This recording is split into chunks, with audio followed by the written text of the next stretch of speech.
Blog Talk Radio.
Thank you. Thank you very much. Thank you.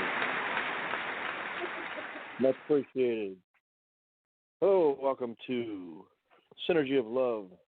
The Synergy of Love is brought to you by a Poetic Slice of Life, which is a group on allpoetry.com.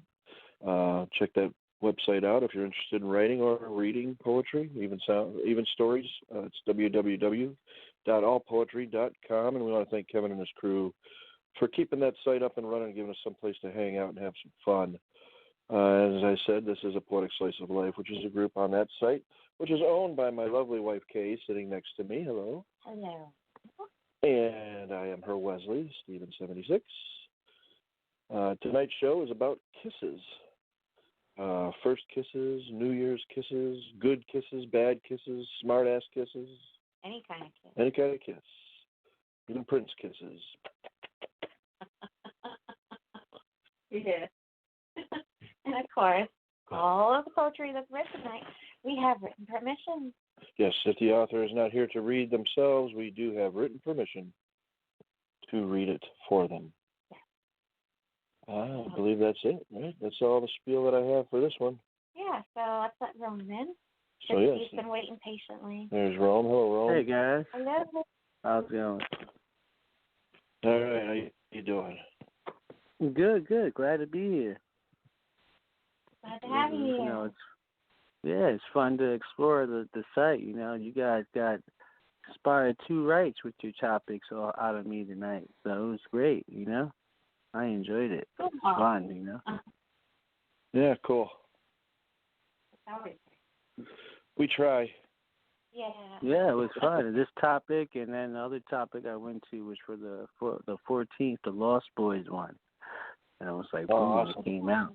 Yeah, that was fun. Awesome.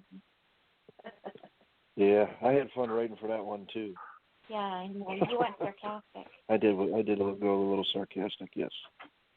Oh yeah. Well, the movie is sarcastic, ladled with messages in between.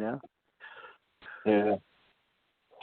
I would argue and say Interview with the Vampire though is one of the best vampire movies. Oh no, yeah, that's a good one. That's for sure. But I don't know. There's just the Lost Boys always just really spoke to me, especially at the age I was when it came out.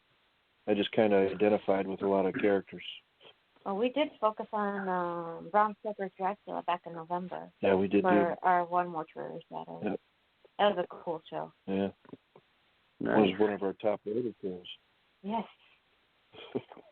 Popular topic. Okay. All right, so who do we have out on the board to say hello to? I see Heavenly Angel. And Joseph Moon. And I see Joseph Moon. Anybody else out there? So far, that's all I've seen, and Mom's here. Raz was here for a moment, but then he dropped. I'm sure he will be back. Oh, yeah. And I know I saw Sharon on the board at one point, too, but she said she's going to try to call in tonight. She said she might be too scared, but just remember, Sharon, we're all friends. You gotta break out the fear. Just do it. Yep. As said by the great.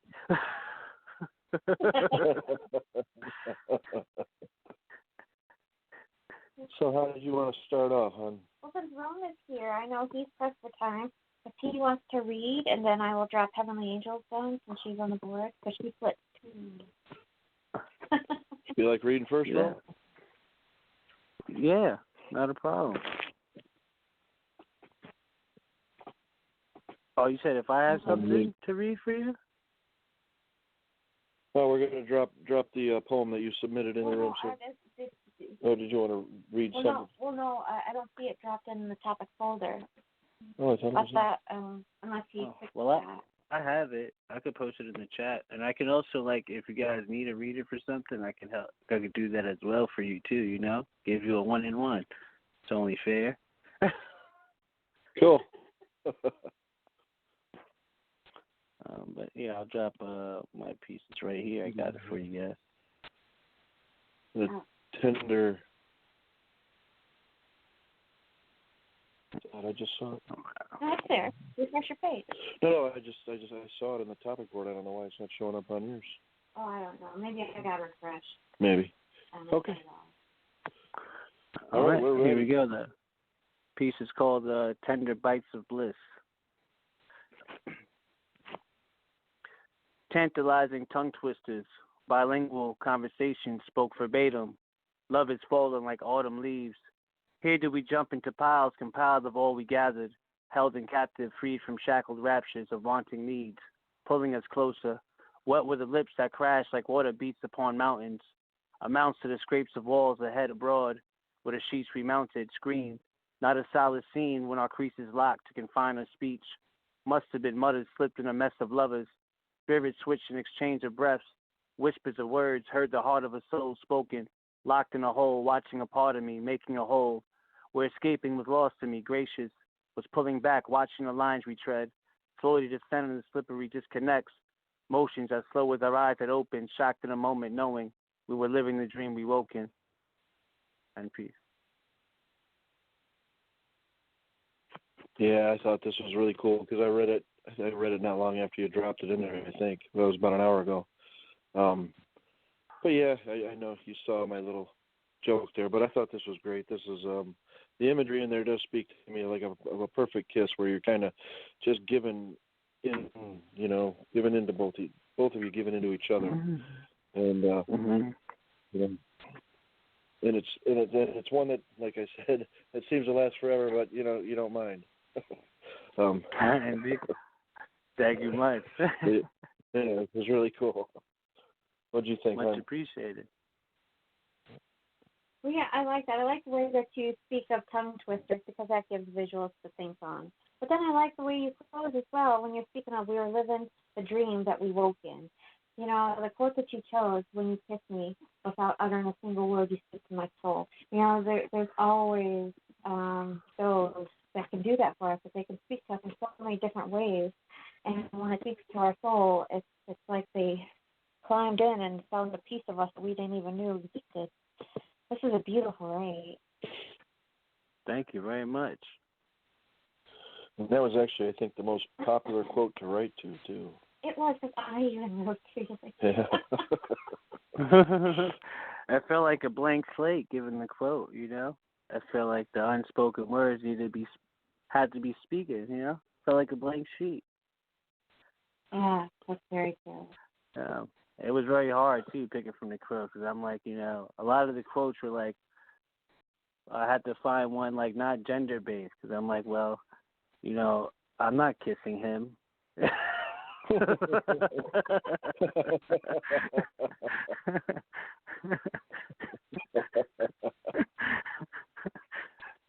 So, it was fun, though.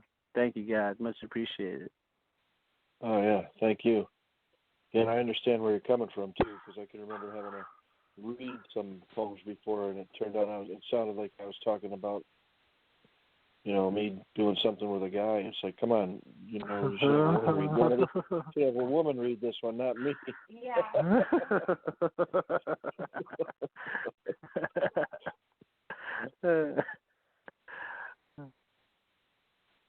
Great. Well, I could read one for you guys if you like, if someone needs a reader. If not, I'm on here hang out for a bit, listen to the show before I run.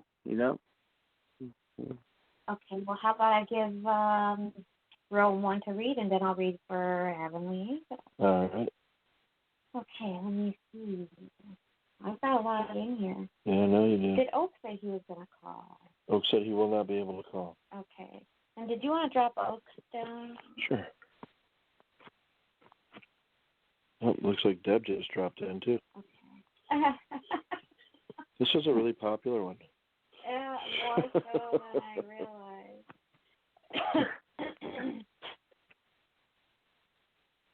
Okay, you just got to let my phone will just, there we go. Got it. If your phone will let you run. Yeah, it's kind of tripping me up. Yeah. Run. So, little technical difficulties there. It's all right. It happens. This isn't a very old phone, too, and it's been acting up lately. I know, I'm having the same problem with mine. There we go. If you could read that one for us, it'd be great. That's from Oak Solstice 84. All right, great. Here's a piece by Oak Solstice 84, Enchanting Disenchantment. First kiss is like walking from enchanted slumber, having dined at presence's tree, opening eyes to see we're less asunder than twain, intertwined we be, and ever after, crawling on our knees, neath scornful trees, while ever longing to be, enraptured, fallen, carrying each other delectably. And peace. Excellent read. A little brevity there. I like this. I like the way he ends it too. Carrying each other from first kiss. First kiss, like waking from enchanted slumber. Yeah, sometimes it can be that way. Especially if the kiss is with somebody, you've been wanting to kiss for a while, I guess. But yeah, it does kind of open your eyes and just open the door to so many emotions and maybe possibly even a relationship, depending. I thought this was pretty cool. What'd you think, Rome? Oh man, yeah, I loved it, and those stanzas towards the end, while ever longing to be, enraptured, falling. I couldn't help to think about the trust fall thing there, with that.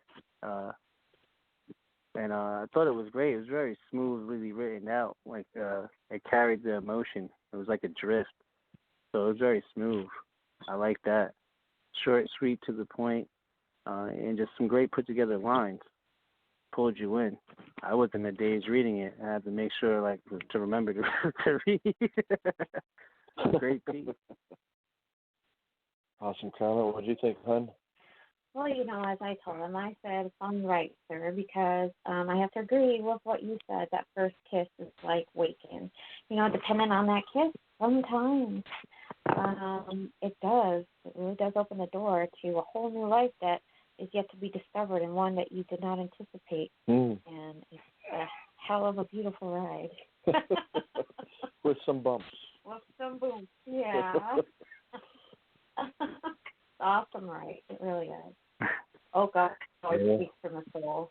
Like you said just earlier today, almost 24 years ago was our first kiss. Yeah, I know. And a year and a half, it makes me feel older to say that because I'm only 42, but in a year and a half, it'll be 25 years I have known you. Oh, wow. I look forward to hear your guys' pieces then. And hope that no one's thinking, like, who's he talking about kissing? Who's better be ours from 24 years ago.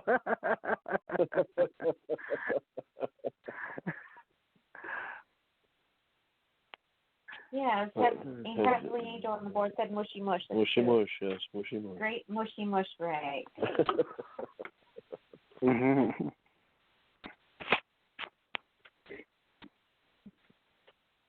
Yeah, I see Sharon out there. She's trying to muster up her courage. Okay. We don't bite, Sharon. That is true. I guess in a moment I will drop down Heavenly Angels. All right. There's music down. I'm multitasking, sorry. I see that. Okay, now I got Heavenly Angels. She was from my contest. She was the gold winner. Yes, indeed. And I will read this for her. So let me open my tab here. Okay, and as I said, this is from my contest because I was the one who ran the contest for the show tonight. This is by Heavenly Angel, and it's called A Kiss. And she wrote to what Rome did: when you kiss me without uttering a single word, you speak to my soul. And it goes like this. I couldn't just kiss you. Well, I need to first touch your face, using my fingertips as eyes, taking in each contour, studying your breathing pace with each stroke, watching your eyes, reading them, feeling them. It might be enough to just hold your face in my hands and breathe you, nose to nose. Or no, I could not stop there.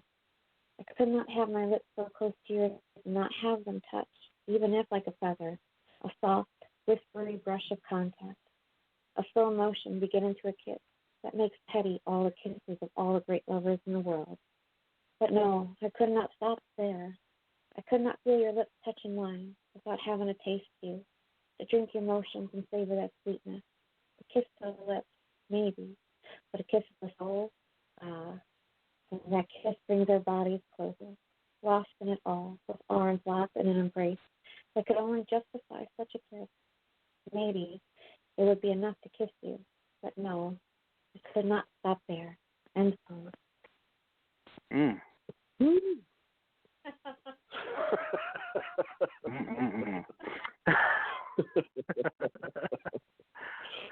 Yes, indeed.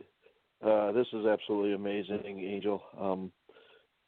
The way you took us through this is awesome too. I like it's almost like a step-by-step kind of thing, but always, no, I could not stop there. No, I could not stop there.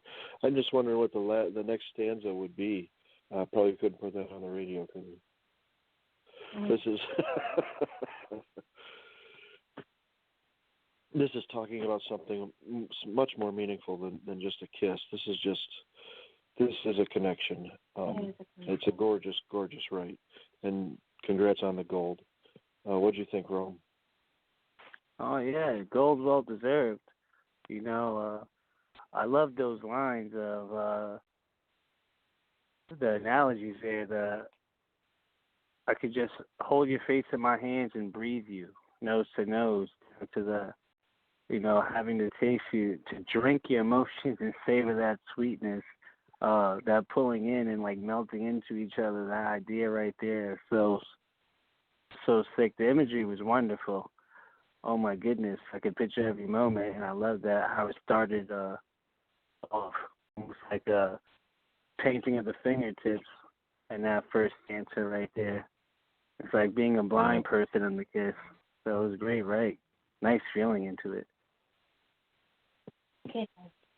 Yes. What do you think, hon? Well, I'm going to leave a comment there. I'm going to pick up some callers because we do have a few waiting. Okay. I just want to say that I did love this, and that's why it was a gold, because I like the line that Rome quoted too about the paint from the fingertips. Yeah. Each line, it is a slow build-up of wanting to explore one another, and it touches on all senses, with the taste and the touch, and it's absolutely fun. You really knocked it out of the ballpark for that one. And we'll pick up Sharon. All right. 815, that's probably Sharon. First time caller, long time listener. Hello. That's me. Nice Hello. to have you. Oh, thank you. Hello. I like And a kiss of the lips maybe, but a kiss of the souls, I like the way that is right there in the poem. yeah. I agree too. Yeah. Almost like something refreshing. Yeah. That it is. And then I will pick up Raz. And there's Raz. How you doing, Raz? How you doing, Steve and Kay? It's me. I came for your show. What are you talking about? Kisses coming off of fingertips? That's Duran Duran's Come Undone, right? All the magic beating off fingers. Yeah. That's some interesting type of kissing. I mean, without the magic. Yeah. That it is. Did you hear Angel's poem, Raz? Did you want to make a comment on it? Or? Oh, he did. Yeah, I read the poem before I called. I'd say this is very ecstatic on trying to be all the more closer to the lover. And it's a very affectionate sign of wanting intimate contact rather than just your ordinary drab kiss, something that actually moves and touches the soul. Indeed. Excellent comment. Yeah. So it looks like Kay wants to put Sharon on the spot right away. Wasn't she? I know, I'm just playing. Are you ready to read, Sharon? Sure, I'll give it a shot. All right. Okay, wait a minute here. I can't get it all. All right. It's called Savor the Taste. Enticing smell and sweet flavor, licking the outline of your lips. To savor the taste of bubble gum. My tongue slides into your mouth. It curls around the soft object of my desire, taunting you to follow where I lead, laying you down gently. Sloppy kisses make us laugh. You steal the prize, blowing bubbles that snap and pop with a finger poke, a nibble, the sticky stuff off your chin and cheeks, watching your eyes. You close them and exhale. Slowly, soft little pecks express my affection. Hands ripple over curves. Your body invites me into a tapestry of sensation, arousing my need to touch you and smell and taste you as I steal the gum back. Yeah, I like that one a lot. So it makes me think of, I don't know, when I was in high school, that used to be a game that I would play with your girlfriend back then, switching the gum back and forth. Yeah, but high school in the 80s. This is just wonderful and playful and about a perfect and sloppy kiss, right? I love the I love the imagery. And yeah, like I said in my comment to you, I can just picture it happening in my mind because it's something that I've actually done. Switching the gum back and forth. Who gets it when it's finally out of flavor? I don't think who was in anyone high that's school fine. in the 80s? Rome? I Oh my was. God, I was there in the 70s. I think it's the bubble gum that gave me like the and put the imagery in my head of like ponytail to the side, neon bracelets, faded jean jackets, and you put my imagery there. You know, the pops and the clicks seems so raw, like first love type of vibe. I can hear the freestyle music in the background. That felt good. That was great. The imagery was great. You painted a wonderful picture. It brought me there. That's what I was thinking, you know. It just felt so raw and uncut, and I liked it. The whole piece, I couldn't even pick a favorite line because everything's so intertwined in connection. Like one stanza after the other, like paints the picture even bigger. So, thank you very much. Welcome. That's an excellent comment. Raz, what did you think? This is mostly the consummation between two lovers while using their mouths to express how much closer they want to be in physical contact form. And there's something oddly romantic about that. I don't see anything really, teenage over the thought of the kiss, except for the bubble gum, because it is true that usually when kissing another person, the bubble gum's not there unless one's young, and then that's sort of like a tongue tease all in itself between those two different mouths.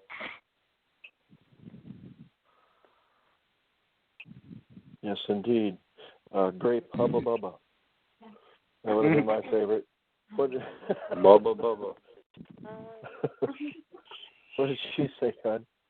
Well, it's funny because one of our rights later is Hubba Bubba by Phil's Poet. I know. It does take me back to being young again because,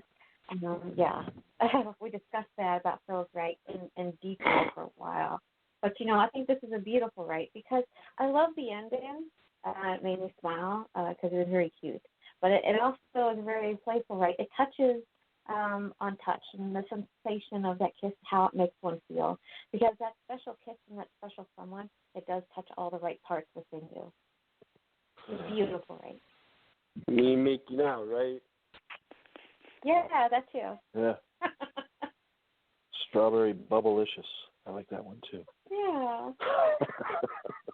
But you know what? Since we're focused on gum, how about we drop Phil the Poet on that? All right. And then after Phil, we'll drop Raz into the room. Stay on that theme of gum. Gum theme. Yeah. I'll have you read for Phil. All right.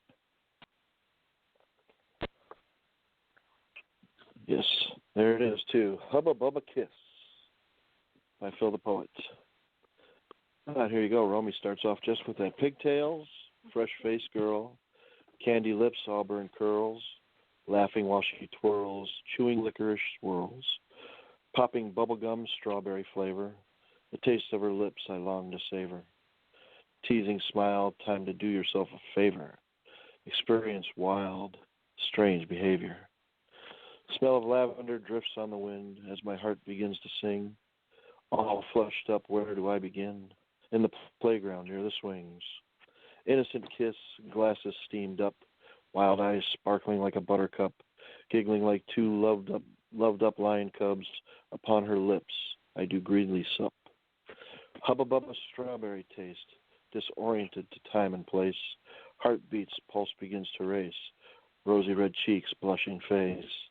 Homeward bound on cloud nine, lingering taste so sublime. Bubblegum kiss blew my mind. Heart-shaped candy, please be mine. And poem. That was such a cute rhyme. Yeah. It was so cute. So it's two in a row that took us back to school, actually, in my opinion. I like that. Bringing the feeling of youth back because Phil's brings that bubble gum in there. Of course, he wasn't swapping the bubble gum like Phil did. Ooh, what was that? Was that a cow? But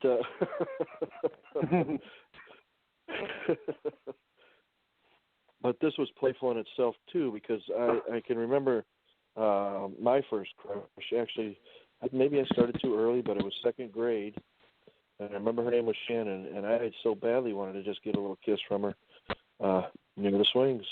Yeah. So yeah, this was just great. And Phil was first HM winner. Yeah, excellent rate. Raz, what did you think? What you have here might be Valentine's Day, the reference to candies being given to the betrothed or the beloved. And that stands out not only so much in lines like the buttercups and even how the glass is steamed up with strawberry flavors, licorice swirls, and heart-shaped candy, all which you can expect on Valentine's. So a very beautiful expression of at least trying to acknowledge the thought of love by our prize poet, Mr. Philip Malone. Excellent comment. And let's see what the other bubblegum poet thinks. Sharon, what did you think of this rite? Oh, I like it a lot, and it's a different approach to the bubble gum than what I had, and I think it's neat because it takes you back. You know, most people, they kiss before they get to high school, so it does remind me of my childhood. It's very nice. I like it. Excellent comment. And let's see, Rome, what did you think? Oh man, I thought it was a great follow-up. Yeah, I love the playfulness of it. You know, I had to buckle in if I'm not lying at first because it came a watcher type, but then he got it back in stanza to the two characters versus like it felt like a voyeur type. But I like the contrast because it was like a follow-up to seeing it from like the guy's perspective versus the female perspective of the concept.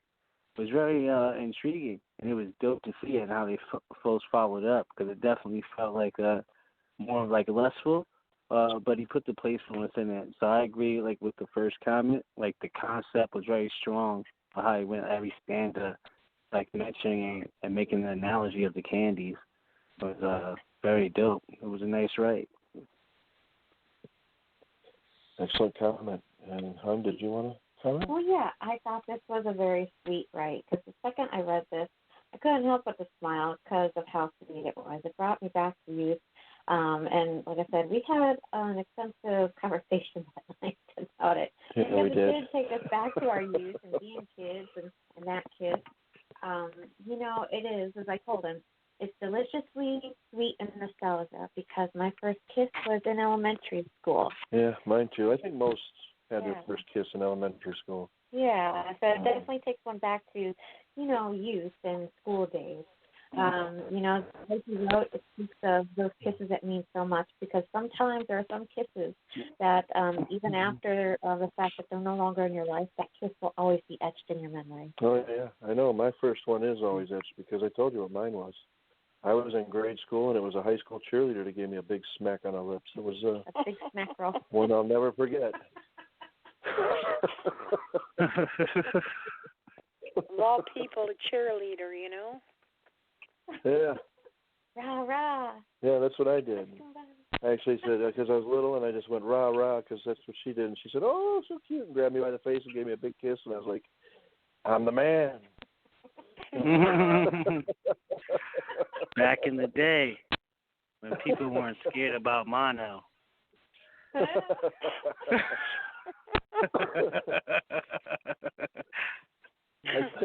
I see Deb's here. Hello, Deb. Hello, Deb. Hello. Hey, Deb. Hi. Did you hear Phil's poem? I didn't. I tuned in just as you were saying about kissing in elementary school, and I think you said that most people have their first kiss in elementary school. Yeah. Well, I have to say, I was 2, and I grabbed him and gave him a kiss, and my grandmother took a picture. So, yeah. Anyhow, just thought I'd add that in there. Promiscuous little toddler. And mono never crossed my mind. I did get. Well, hey guys, it's been fun. I have to run now. Sorry to cut it, but it's been fun. Glad I caught it. Yeah. And I'll be sure to catch you guys again. All right. Have a great night, all right? Great show, too. All right. All right, thank you. You too. Take it easy. Have a good night. Night. Oh, it looks like Sky's here, too. Yeah, let me let her in before we move forward. Oh. No, that was your own. Okay. Okay. We let Sky And Sky, she said she was going to read one of the stories that she read last night. No, she was not. Did she really? Is that really or what happened? Guys. Oh, hey, Deb. Hey. Last night there was I feel like there was a whiz popping going on. There could have been. Now that I know what that means. There was. Oh, I hope you didn't look up all the names because that's part of the. Oh.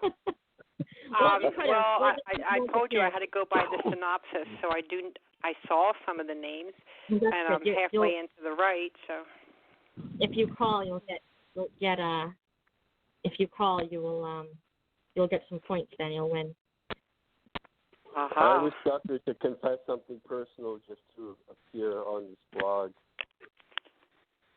Yeah. I should have held back, but I can't think of anything with kissing, and you're not supposed to be honest if you have only the thought of poetry to write. Yeah.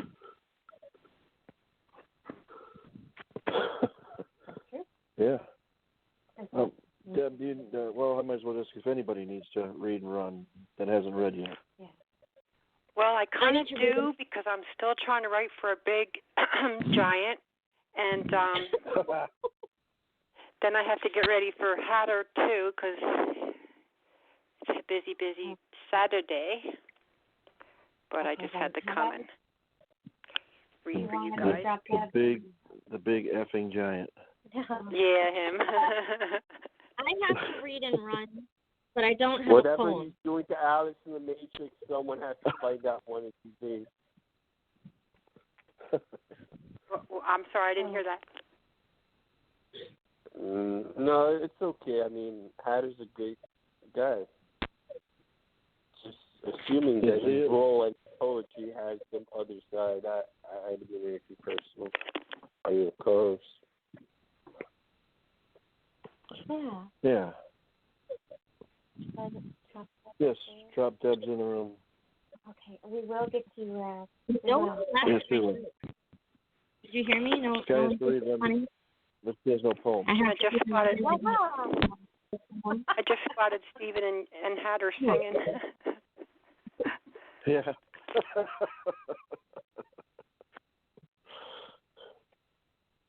Okay. I chose the prompt, kissing is like drinking salted water. You drink and your thirst increases. And it's called Drinking You as You Sip from Me. And here we go. Dehydrated and stimulated, and thirsty lips drink you in. Heat travels through veins, sparking the hot fire within. Two mouths meet as my pulse jackhammers, as every heartbeat skips. The butterflies inside that flutter with somersault flips. If we kiss for 2 lifetimes, or 3 or 4 or 5, the flavors of you may find me alive. But baby, my thirst for you runs deeper than the sea, wider than all the stars I see. Drench me in kisses, soar me to the moon, rattle knees and brain, trigger in me to swoon. End poem. Very cool. I like the shape. The shape is really cool. Yeah, I got a rectangle, a diamond, a triangle. That was an attempt at a star, and then a square. Okay. But I'm writing a comment right now, and I am saying kisses are like Lay's potato chips. Yeah. You can't eat just one. Absolutely agree with that. And yeah, you captured that, and that's really well. I think you might be the only one that wrote to that quote, and that one was one of my favorites. Oh, yeah. So I appreciate that. That's for sure.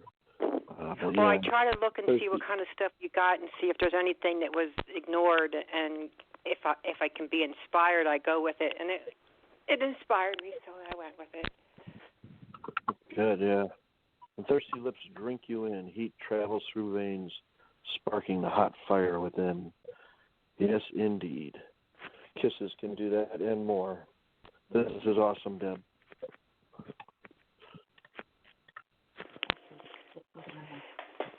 Oh, you know something on a side note? That 2-year-old, his name was Scott. And believe it or not, I wound up seeing him again in high school. Then, did you kiss him again?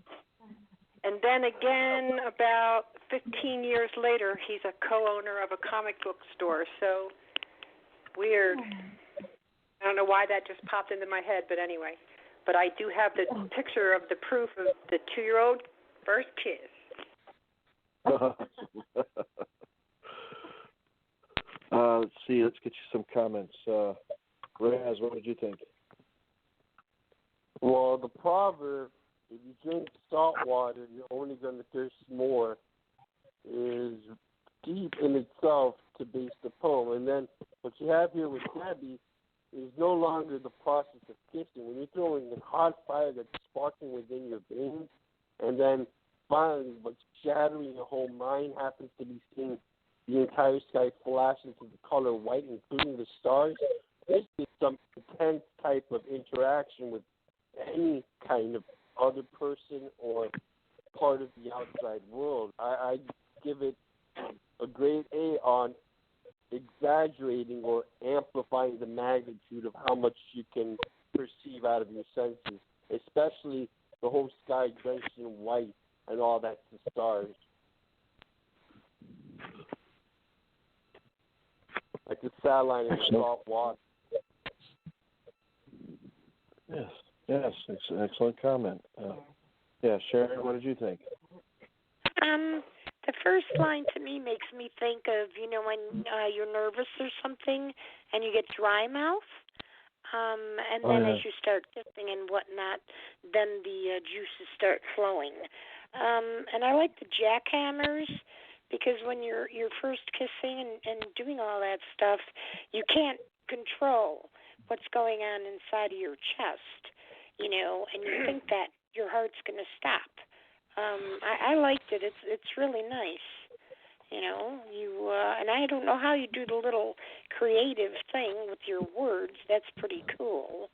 I've never tried anything like that. Drench me in kisses, soar me to the moon. That sounds like when you're older and somebody's kissing you,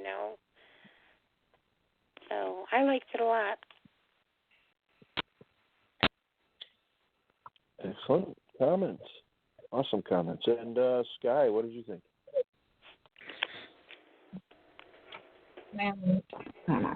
I thought this was a great piece, and I feel like this is like a little building blocks of different shapes. I really like it. I like visual effects. I like art. I like literature. I would say more than I like art, but I'm actually a very big art fan. I'm sure you could tell with all the pictures that I take and the picture prompts that I like and digital prints so when a poem can kind of tie in two things that I really enjoy together, I tend to be really drawn to it because I think it looks so beautiful across the page. But I thought this was a great piece about kissing, and I like the if we kissed for 2 lifetimes, or 3 or 4 or 5, the flavors of you may find me alive. I liked how there was a little bit of a inner rhyme there, and with this you really can't hold a rhyme scheme because you're kind of going into shapes, so you can't go like AB or AB, but there's still this rhythm throughout it, and you could feel it, and you could read it, you could see it, and you could hear it when you're reading it. So really, really well done. Thanks, Sky. What you touched on there with the art, actually the reason that I got into shapes, other than the fact that it's A.P. Taylor's fault and he started me on it, but it's because I've always wanted to be able to draw. And I couldn't draw a convincing stick figure, but with words I can draw. So anyway, that's the only art. That's a whole type of encrypted computer programming language, the way you have it designed to scroll down into different patterns. Encrypted? Computer programming language, yeah. You can see encryption code that's actually based on the same type of different ideograms and of graph designing. But that would be looking harder into your hard drive somewhere. Wow. What did you think, hon? Well, I like this because it also speaks to me, to my favorite quote that nobody wrote to, I think. I heard the quote last month from Rhett Butler from Gone with the Wind. You need to be kissed often, and by somebody who knows how to do it well. This is what the right makes me think of, because with your ANs, you're speaking of a lifetime of kisses is never enough. It's so true. When there's that one person that always leaves you hungry and wants more, it means they're doing something right. I agree. Sorry. Yeah. Thank you. Awesome comment, everyone. Thank you. Thank you. Yeah, thank you for dropping on by. Yeah. All right, I'm going to go try to finish my big effing giant now.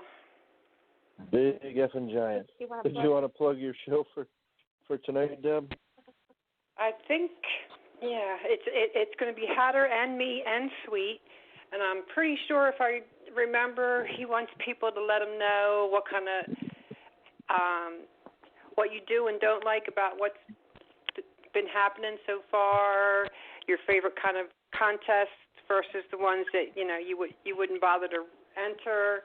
I guess suggestions and attitudes is the show. Yeah. Okay. You know how it goes with Hatter there, the more talk and less poems. So if you want to just call and hang out with them, and maybe we can remind each other that we're missing to name that song and stuff like that. I don't know. Yeah. Yeah. Oh, and I think he plans on doing a few, and I heard it on the internet, so there's that as well. Okay, cool. Excellent. All right, everyone. Well, love and respect. And Sky, I'll see you later at your show. Thank you. Sky. Take it easy, Deb. You too. We'll see you later. Bye, everyone. Bye. Bye, Debbie. 7. Okay, and Joseph Moon asked me if I could read this for him. This was from my contest as well. He was my silver winner. And this is by Joseph Moon, and it is called First Kiss, a Love Story, January 5th, 1995. The hued holiday lights died. Born 'tis another year. I open a book, discover a rose inside. Wrapped in a white ribbon an angel used to wear. Thoughts travel back to January 1995, where a man met a maiden in a bookstore, with her sincere smile making him come alive. Her beautiful heart he vowed forever to adore. Words on the back page covered, I read aloud. My friend, my heart, my eternal lover. If you find yourself crying, chased by a dark cloud, dry your lovely eyes that close like word petals. Remember a girl buying a book about metals, And our first kiss, that day we fell in love, January 5th, 1995. End poem. Yeah. Oh, and the quote he wrote you is, without uttering a single word, you speak to my soul when you kiss me. Yeah. Yeah, and I know that this is, of course, about his wife, of course, and it's beautiful as always. It's funny how sometimes when you just find something like that, like you found the rose, because I believe you just telling me that that he really did find this, and when you find something like that, and it just brings a flood of memories back, of and usually fond memories. So I like that, and I will say this in my comment I said to him, and I'm going to say it on the air. I do know this, that he has kept true to his word, that he will be her eternal lover. Excellent poem, Big Brother. Yeah. Raz, what did you think? This is a great gesture to write about another person and how you will forever remember them after that first kiss. Moving on even to a deeper relationship is really all the more inspiring, that sometimes true love does occur in this world. But concerning the year 1995, I don't know if anybody else noticed that year practically did not in fact happen. It moved immediately to 1996, a month later, and it was a deliberate form of quantum disambiguity that was designed by the system for us to lose sense of time. But that's my own personal view take on the year. Excellent comment. And Sharon, what do you think? I like the part about the rose, finding it in the book, because I know I've pressed flowers, so it brought back that memory. And I don't know. Let me see here. The rose petals in the end are nice. I don't know how you could remember such detail from 1/5/1995, but I guess if it was your true love, then you'd remember everything. And it's a great poem. Excellent comment. And Guy, what did you think? I thought this was such a great piece, and I love when Joseph writes personal pieces like this, and he shares such parts of himself and his love. And I remember the mistletoe right, and how it was his kiss. And when I read pieces, and you start to connect these personal pieces to writers, and you could say, oh, well, this piece reminded me of this time, you start to realize that you're actually sharing memories with someone else. And on here, it's like people that you've actually never met in person, but you get to know a lot of intimate memories and moments in their life, and sometimes you're closer with those people than the ones that you interact with every day, like at work, or people that you know in person. You soon find out that through pieces like this, you start to share a deeper connection with these people on AP, and it's such a beautiful and I want to say strange, but I don't know if that's the right word, but beautifully strange kind of thing when you start to realize that, especially when you make a connection. I read this piece and I make a connection of the memory he had with the mistletoe, and I remember memories that he shared with me. It is a strange and beautiful thing, and I really love this one, and I love how he tells us poetic verses and bits of his life, and really, really well done, Joseph.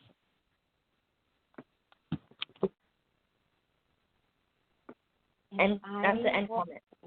End comment. Another brilliant poem, Joseph. Moon. Exactly. I have to agree with whatever I said. About that, right?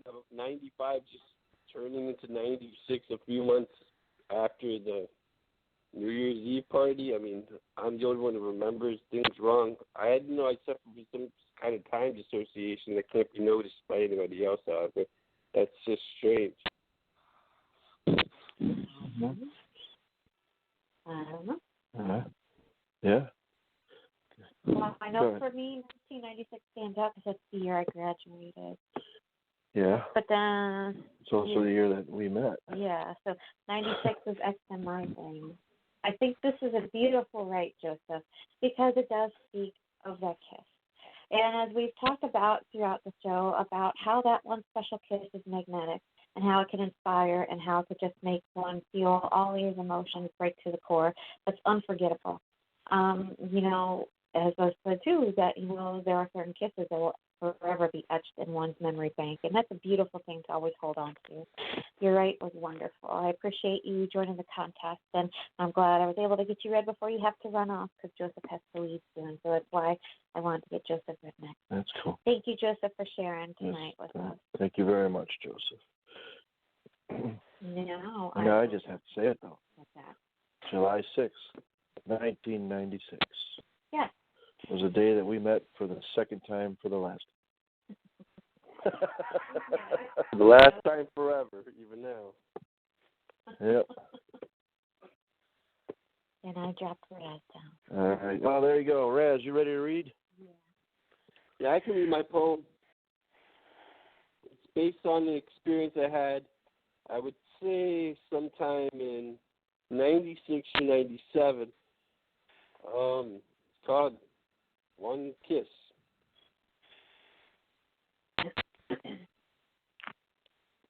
One kiss. All of the sun to life, fearlessly drifting the winter's cold fire, to recollect on the warmth that broke down, the cure, and whose taste was reborn. One perfect kiss, that I never admit of the veil forsaken, and try to forget on a moment's loss ever since then, but for whose lip had parted the soul's presence, nevertheless defined to be truly beautiful. That's the poem. Yeah, this is well done, and you were the bronze winner in Kay's contest, so congrats on that. But I thought this definitely was an excellent brevity, and I'm not used to seeing brevity from you, Raz. So that was a like a real good surprise to maybe see you stepping out of the box a little bit. But yeah, sometimes a kiss can mean so much more than just a little peck on the lips, and I'm seeing that one perfect kiss, it meant quite a bit.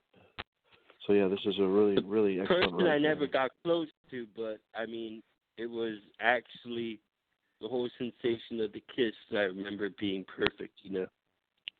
Yeah. Yeah, excellent job. Sharon, what did you think? I sense like some regret there because he's lost someone that he wishes he would have known better, and that much I like is his true. approach Yeah. to it. Yeah. It was nice. Excellent comment. And let's see, Sky, what did you think? I thought it was a great piece. You know, I thought about the same thing when I clicked on it. I was very surprised that it was so short. I was like, oh, I don't really remember reading anything brevity from him. So I do like when people change things up as well.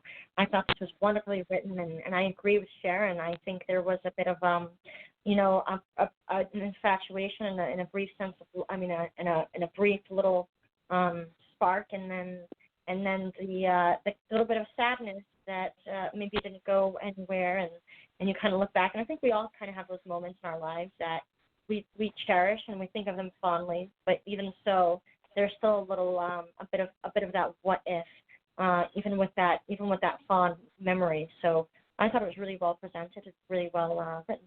Well done. And comment. Thank you very much, guys. Thank you. I could be remorseful so much for a bronze medal. I mean, this is really not my style, but I decided to participate because I really like the blog. All right. And I did, in fact, find the person to be very beautiful. That's actually the whole sum beyond the kiss, really. Yeah. Yeah. What did you think, hon? This one took me back because there were so many the rice and the concept just blew me away. I had to come back to this one a few times, but this one took me back because it is different from the rice that I have heard from you.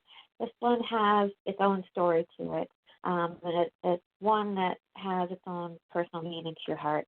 It's a very wonderful, heartwarming, heartfelt brevity. This one just... There might be one more romantic poem on love on my profile list. It's Muse of All Time.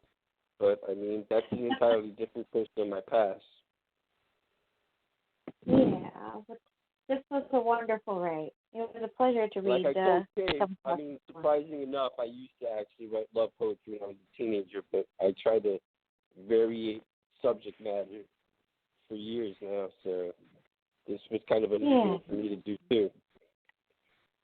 The one perfect kiss poem. Yeah. Definitely understand that. Oh, you knocked it out of the park.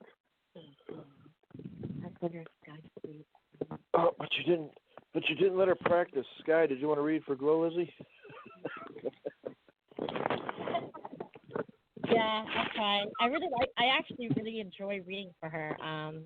I've been reading a lot of her, I think, the last couple of years. Oh, the last couple of times, but let's see. Okay. Kiss Me. By Glow Lizzie. Kiss me like I'm an oasis into the desert sand, drinking from the fountain of golden liquid, flowing from the arid land. Kiss me like the moon touches the midnight sky, ever so gently brushing against the blackened satin night. Kiss me like the sun, ripened peaches on a tree, waiting to be plucked, letting its juices run free. Kiss me like the ocean caresses the sandy shore, pulling the sand closer with every crashing wave. Kiss me like I am the air in which you need to breathe. End poem. Hey, excellent read, Sky. You read, so you get to comment first. What'd you think? Thank you. I love it. I just happened to be reading a lot of her lately. We just happened to keep catching each other, and I took it as a sign, and I followed her because I was just kind of blown away by her writing. I've seen her around a couple of times, but I feel like I've seen her a lot more often lately, and I'm just very impressed with her writing. I actually don't mind ever reading her without pre-reading it because her breaks are always so wonderful and her flow. It's just the pattern of speech. I think I can understand and kind of, and it has a bit of my pattern of speech, so it is easy for me to digest and to express verbally. But I mean, for the writing itself on this particular piece, I loved it. I loved how she went through the sun and the moon and the ocean and the air. She went through all those elements and pulled you into the story of love using the elements, which, by the way, I think it's brilliant, and I love when people use elements. But she went even further with the elements and making them unique. And I mean, because I think some people, they write like nature. People tend to write about nature. People might tend to write about elements. I see elements less than nature, but the thing about this is that she does it in a very unique way. She takes the moon, and then she writes these brief 3 lines that really hit hard. Touches of midnight sky, ever so gently brushing against the blackened satin night. There's this beautiful, almost like a breath after each one of these. I liked the details of the ripening peaches on a tree, waiting to be plucked, and this caresses of the sandy shore. It was those lines that I found really captivating, and I thought it was beautiful. Really well done. And comments. Excellent. Yes, excellent comment. I agree with you too, and a lot. I thought this was awesome, and yeah, the imagery that she used, the way she worded it, like you said, bringing all those elements in is just amazing. And it made me think, sometimes, you really can actually thirst for somebody's kiss, and the first stanza really just almost right at the start just knocked it home for me. Kiss me like I'm an oasis, and you the desert sand. That just, the imagery in those two lines alone just pulled me right into this poem, and it didn't let me go to the last line. This is just great. Raz, what did you think? Gloria, G-L-O-R-I-A, Gloria. This poem is great. You have here, actually, finally, the very necessity of the other person. That's what's really romantic about all the verses, that the kiss cannot be held back. It will only bring them closer together. Indeed. Yes, sir. Sharon, what do you think? I think the ease that she uses her words is really nice because she's got a real gentle approach to the subject matter, where it like creeps up on you, and I find that very attractive in a poem. Wow, excellent comment. And Han, what do you think? I did think this was wonderful, right? Because this is another one that really spoke to me. Because with each line, it was a beautiful climb as far as the passion that was described. Speaking of all the ways of love, the anticipation of that kiss, the touch. A lot of the rights tonight, they were just building up on how it made one feel, and that was pretty cool. Because I always feel there are certain things that are hard to put into words, and if you could do it just right, then you got a winner there. Because there are certain emotions that are always going to be hard to touch on. This was a very Yeah, I agree. And I see that you dropped Lost Soul 88 in the room, and you want me to read that? Yes. All right. I will read for Bob. And this is called Drive-In Flirt. And it goes like this. Growing up, we had 2 drive-ins still. This is where I had my first kiss. Remembering still, she was 2 years older than me, but we were friends. She had me over to be closer, and she kissed me. She had me move over to be closer, and she kissed me. I wasn't sure what happened, shocked. I wanted more. I was hooked for so many reasons I never understood. I'd never experienced what sensuality was till then, never saw or remembered the movies we paid to see. As far as I was concerned, admission was worth it. As the next movie started, she started kissing me again. I reached up to hold the back of her head lightly. My other hand brushed away her hair, feeling her face. She pulled back slightly, looking me in the eyes. I wasn't able to look away. I was just entranced by her. She giggled. She knew at that time she was my first kiss. We kissed throughout the 2 shows. She reminded me the next few years with impromptu kisses. We never officially dated because she knew she'd be leaving. There are times today I think of her. We lost contact. She left for college. I always wondered if she found another. I never forgot those days and her soft lips and poem. This is awesome. I've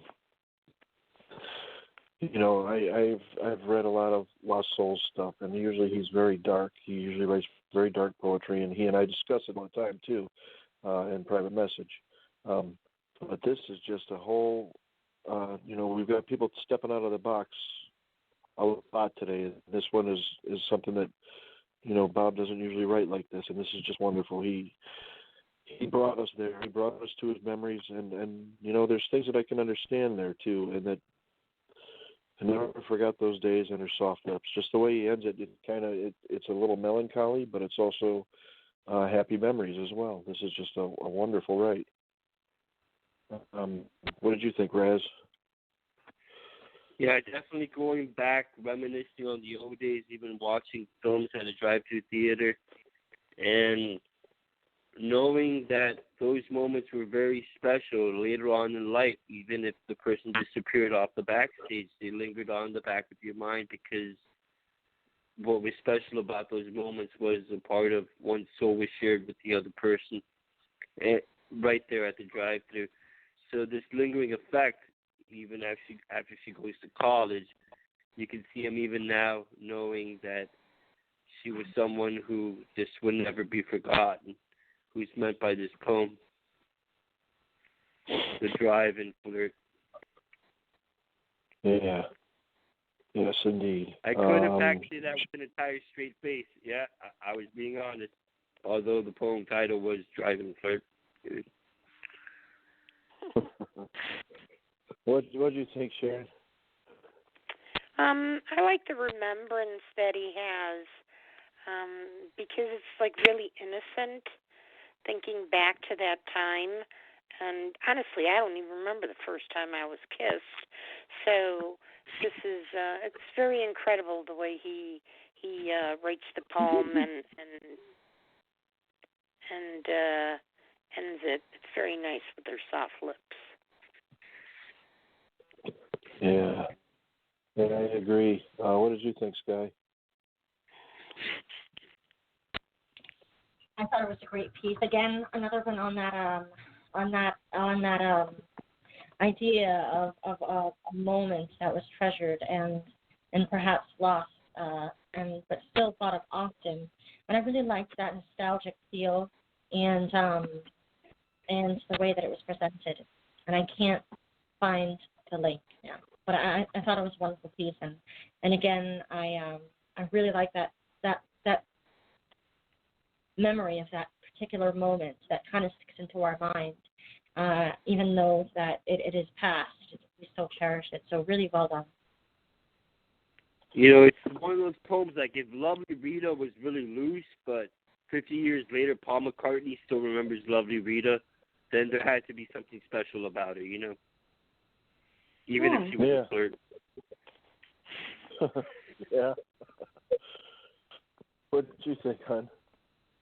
Well, I love this because it took me back to my youth, actually, because that drive-in theater is actually still here where we are. Yeah. I remember when I was a teenager going there often with my boyfriend, and the moments of not really paying attention to the movie because we were busy making out most of the time. His right definitely brought me back to being a youth because it speaks of how that kiss, those moments. There's something that are going to be remembered for a lifetime. And these are moments that I remember for a lifetime, too. Tonight we're touching on so many different things. There's all the go back to being young again. Yep. Remembering back to being a teenager, yeah. Yeah, so Bob's right was awesome. It really was. Oh, yeah. I can remember coming out of that movies and somebody saying, so how was the movie? I don't know. Huh? What movie? Yeah. Exactly. And I'm going to drop the cards down because I imagine she has to get ready to go very soon.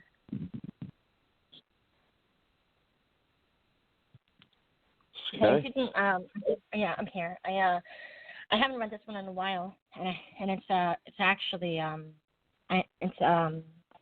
what is that called? Slam poetry. So if it's read a little bit differently, that's why I picked this one because it was inspired by a kiss that I was actually very nervous about this kiss, and you'll hear it in the poem, but I'm going to say it because this is why it's relatable. I had heard on the radio that it only takes a moment to change your life and to steer you in the direction that you might take, and it takes one moment of bravery.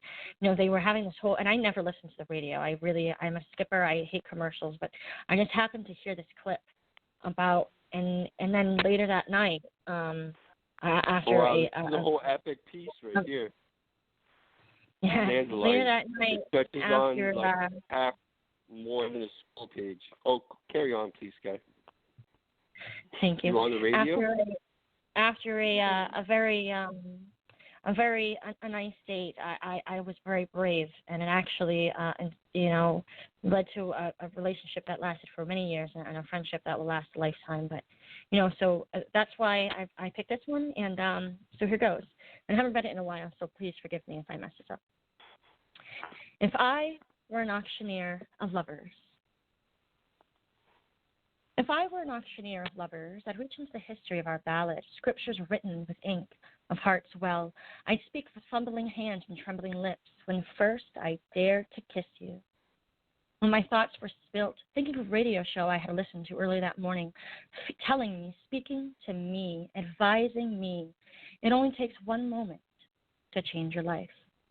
1 second of bravery, 1 second to quiet the insecure thoughts that might rattle in like a pinball machine in the finger, might rattle in the pinball machine as the fingers of every person you had ever told you a failure reach out and frantically press the side buttons of your heart.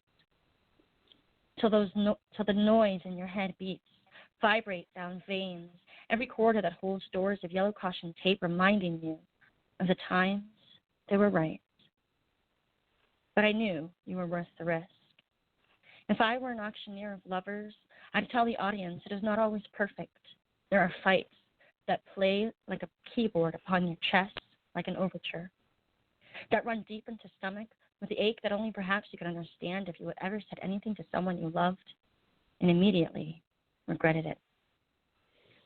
Or if you have ever driven so quickly over hills, down a back road, blanketed in darkness on the night, windshield is covered in rain, and it feels like just for a moment you have lost a piece of yourself. But that is the thing about love. It is forgiving. It's soft and quiet. And just when you think the weight of the world might break upon its back, you find out just how truly enduring it is. It does not apply conditions or vinegared ultimatums. It simply is. If I were an auctioneer of lovers, I speak quickly, tumbling like a tumbleweed on the midst of a beautiful tornado to Oz. I'd reflect in technicolor, the technicolor you have brought to my life, to impress upon eyes the beauty that is you. I'd share each coy smile and reflective stills that glint in deep hours of late sheets. I'd call to them as they dare put a price on such things, nothing, knowing that there couldn't be a number to label the tapestry of our story. If I were an auctioneer of lovers, which I am not, I'd never run out of breath describing the thousand ways I love you. End poem. Beautiful. Yeah. Yep. This is I a agree. masterpiece of mature adult sentiment expressed in ways that the other person can hear that they could possibly find happiness in seeking a healthy relationship. There's nothing here that means who's proposing to be the auctioneer means to lead them astray instead of straight into the heart of love. Excellent comment, and I'll say this: that I was privileged enough to hear you read this once before, Sky, and you did very well. Again, I like the way it's written. I like the way it's read, and there's so many things in this that ring true. Especially the part that really gets me is saying something that you immediately regret. That happens a lot in relationships. Yeah. But if the love is there and the love is true, you're able to work through it and work past it. There was something that Kay and I were talking on Sunday where something that years ago would have been a knockdown, blowout argument, but now we are able to just kind of talk through it. So it's, as you grow as well, things get easier and things get more manageable. But yeah, this is just awesome. Very, very well done. Yep. And Sharon, what do you think? This is so good. I really don't know what to say. But I do like the part when she talks about when my thoughts were split, thinking of the radio, blah, blah, blah, blah, blah. I don't want to read it all. But I know that I've felt that way sometimes where you hear something and you think it's like something that's meant for you to hear. But I really like this. This is really good. Thank you, Sharon. What do you think, huh? Getting that stick to that baby love anywhere else than Sky. What do you think, huh? Yeah, I thought this was cool. The way you read it was awesome. And the meaning behind the words, it's just amazing because, it goes very well with tonight, I feel. Love is never easy. It is complicated.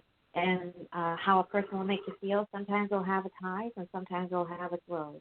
But if you do love one another, then it's always worth all of those emotions, and always just try to stick it out and keep fighting, and not to let the little things get in the way. This is just awesome all around. It's, as Joseph would say, outstanding. Outstanding. Salute. Salute, yes, but I don't have any wine. No, and let's welcome Bella into the room. Sister is here? Yeah, she's been here, so I know she's going to want to make a comment for Sky. I've been here. Yeah. Hello. Hi, Sky. I'm sorry about that. Sleep. Did you want to comment? Of course. Of course. The first time I heard Sky read this, it was like, I was blown away because it's not very easy. It's easy to write poetry, but it's not very easy to write for slam poetry because the intensity has to be there, and it's different when you read it. So I love this. I love this one. How she delivered it, and I don't know what made you nervous, Guy. Was it the kiss or the poem made you really nervous this time? But this is marvelous. So she's Oh, she's awesome. Yeah, it was yeah, it was the kiss that was the poem was talking about. Yes, I understand that because you said you were nervous about it, but reading it this time, was it the kiss, remembering the kiss that made you nervous, or the poem? But I love everything about it, especially the tumbling like a tumbleweed in the midst of a beautiful tornado too. This one is so nice, beautiful. I love it. There are technicolors that will prove to the person that they are a thing of beauty too, like the observer who knows what is beautiful. Yeah. Well, I brought in this. It's so close to Oz because I'm a big fan of Wizard of Oz, and if you look at the movie itself, it was one of the first. I think it was the first movie to introduce Technicolor, and before it's all black and white, and then they introduced the Technicolor in the Land of Oz, and that's where that came from. My love for fiction.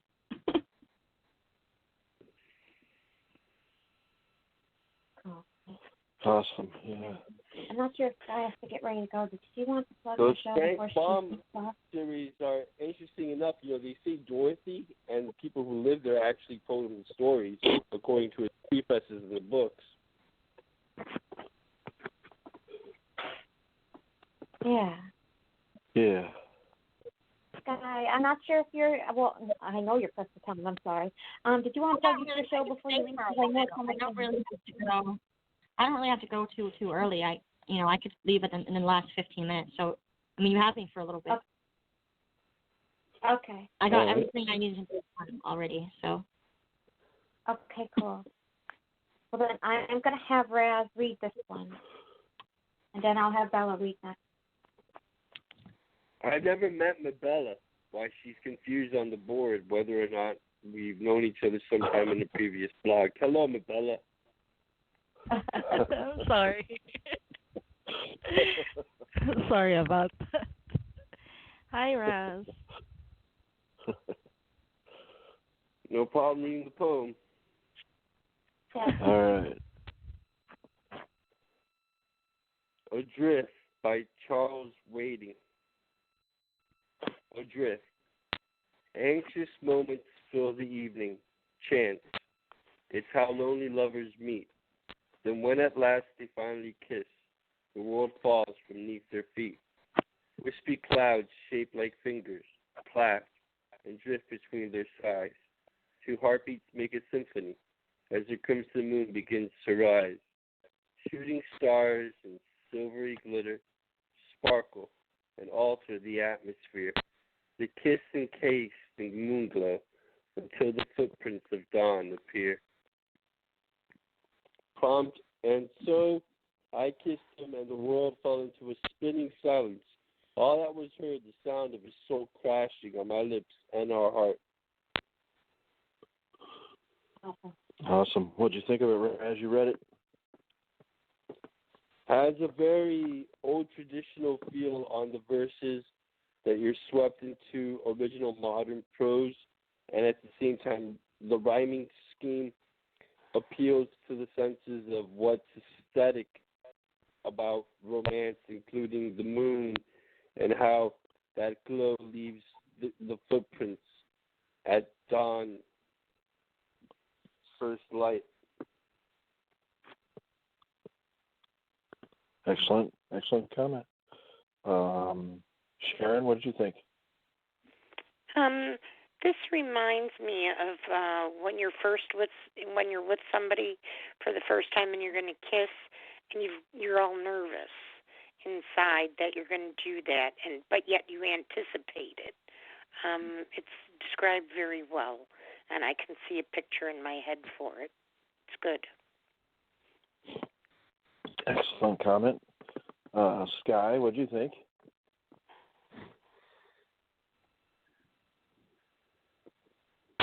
I thought this was such a great piece. I liked how they used the nature aspect to kind of make a double meaning. I really like metaphor. If you haven't noticed, Stephen, I really like when, yeah, I really like when people can take meanings and kind of double them out and you're seeing the underlying thought, but you're really enjoying the metaphor as well. And really, it could be taken about the sky. And my favorite part was the shooting stars and silvery glitter sparkle, and after the atmosphere, they kiss and taste and warm glow. And the footprints of the dawn. I just really loved the footprints of the dawn. What a way to close. Very, very strong and very well done. And comment. Excellent comment too. Sister, what did you think? This is such a beautiful kiss because, well, it was well read. Thank you very much for that. Shooting stars and silvery glitter sparkle and alter the atmosphere. They kiss. That's the most important part because I could feel the emotion twirling in there. It's so beautiful, and I think once you meet someone that can give you that kind of kiss, I don't know if you can let go. This is nice. Brevity too. Yeah. Love it. Yeah. I agree with what everybody said, and I thought, what this made me think of is, well, of course, it made me think of somebody who's sitting right next to me. But when kissing someone special to you, it can run very deep, right into the heart and soul of one's being, and that's what this poem describes to me, in a very wonderful way. Yeah, I thought this was great. How about you, hon? I have to agree with what everybody says because his words, they definitely speak on the beauty of the kiss and the intense connection that it brings. Because that's that special gift, it does create the connection, and it creates so many other feelings. I saw as well, as I said in my comment, that I saw hearts bonded in ways that he brought forth to his right. That just is amazing. It's a strong, beautiful right, and he expressed it in not a lot of words, which made it even more better. So if you can bring those feelings out and not have to use a lot of words, that's good. But sometimes there's a lot of words to describe the feeling in that moment too. So I always say, for me, love is hard to write about. So for anybody who can write about it, it's always awesome. And you definitely got that. Yes, indeed. Bella, to answer your question on the board, Lost would be right, but not Lost Souls. I mean, Lost is in the Doom generation of the 90s, but other than that, Rat, my name. I'm a dork. I'm sorry. Does Bella want to drop hers down because she's changing it? Lost Souls. Bella's changing her poem? But I already commented on it. Well, it's also for tonight, so you. I know. Go ahead. Go ahead and drop your poem in the room, sister. I'm sorry. That's all right. Okay. Okay. I'm a bugaboo. This one, I read it too, before, but I love this one. I don't know why. So, sister and brother, this is I want you in any way. Clip Classical tongue. modernism. Yes, it is, Ras. Clip tongue, chasing phrases, penciled in the air, catching breath, caught in susura of our juncture, left me voiceless. Mi angel, I want you in any way, take you by the hand, till you fall in the arms of Morpheus and watch you silently breathe, calmly dreaming about you and I, building memories in our own face. I want to feel all of you, even the pulsation behind your rib cage, and be familiarized with its rhythmic pattern, be drawn completely to you, surrendering my all. I want to welcome you like like an angel's on balcony, let you embrace my worries and allow you to see what is hidden behind my beam. Let you have me, past the beautiful and denude the mask, to see the scars of imperfection. I want you in given grace, for a day or two, for a lifetime or not, for an hour or less, and boom. I thought the Wow. artist seduction was a different blog, Steve. This definitely does have its And sensuality to it, but there's also a lot of romance in this. And I remember when you read this before, sister, and that the part that really touched me because Kay and I we tell each other all the time how we watch each other sleep. And you're saying that till you fall in the arms of Morpheus, and I watch you silently breathe, calmly dreaming about you and I, building memories in our own phase. That made me think of that. But then, yeah, the yes, brother. sensuality. Yeah, I want to feel all of you, even the pulsation behind your rib cage, and be familiarized with its rhythmic pattern. Be drawn completely to you, surrendering my all. That speaks to me on another level that I won't go any further on. Yeah. this is a You this don't is you will beautiful, not. sister. Can I read my AN? Because the AN is included Yeah, with the poem. sure. And and I learned to breathe heavily in quiet space. Here in the corner without the sound, and love you endlessly without a doubt.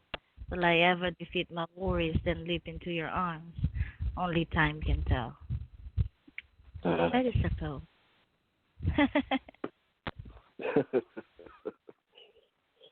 Just awesome, as always. Yeah. Raz, Raz, what did you think? There are extreme points of seduction here that perhaps anyone would want to be this person of whom is being addressed by these words. I mean, pulsating underneath the rib cage, building memories of silently breathing, and then at last denuding the mask of what is beautiful and beyond perfection, the very imperfection of our nude bodies. So I have this whole impression that the act of love making has progressed further than just a kiss by Medel's words, but that's just my own twisted mind, I guess. Yeah. I'm speechless. And no, not anyone would love that. Sadly, that's the reality. Because they know it's like kiss of the devil. But no. But your comment is beautiful.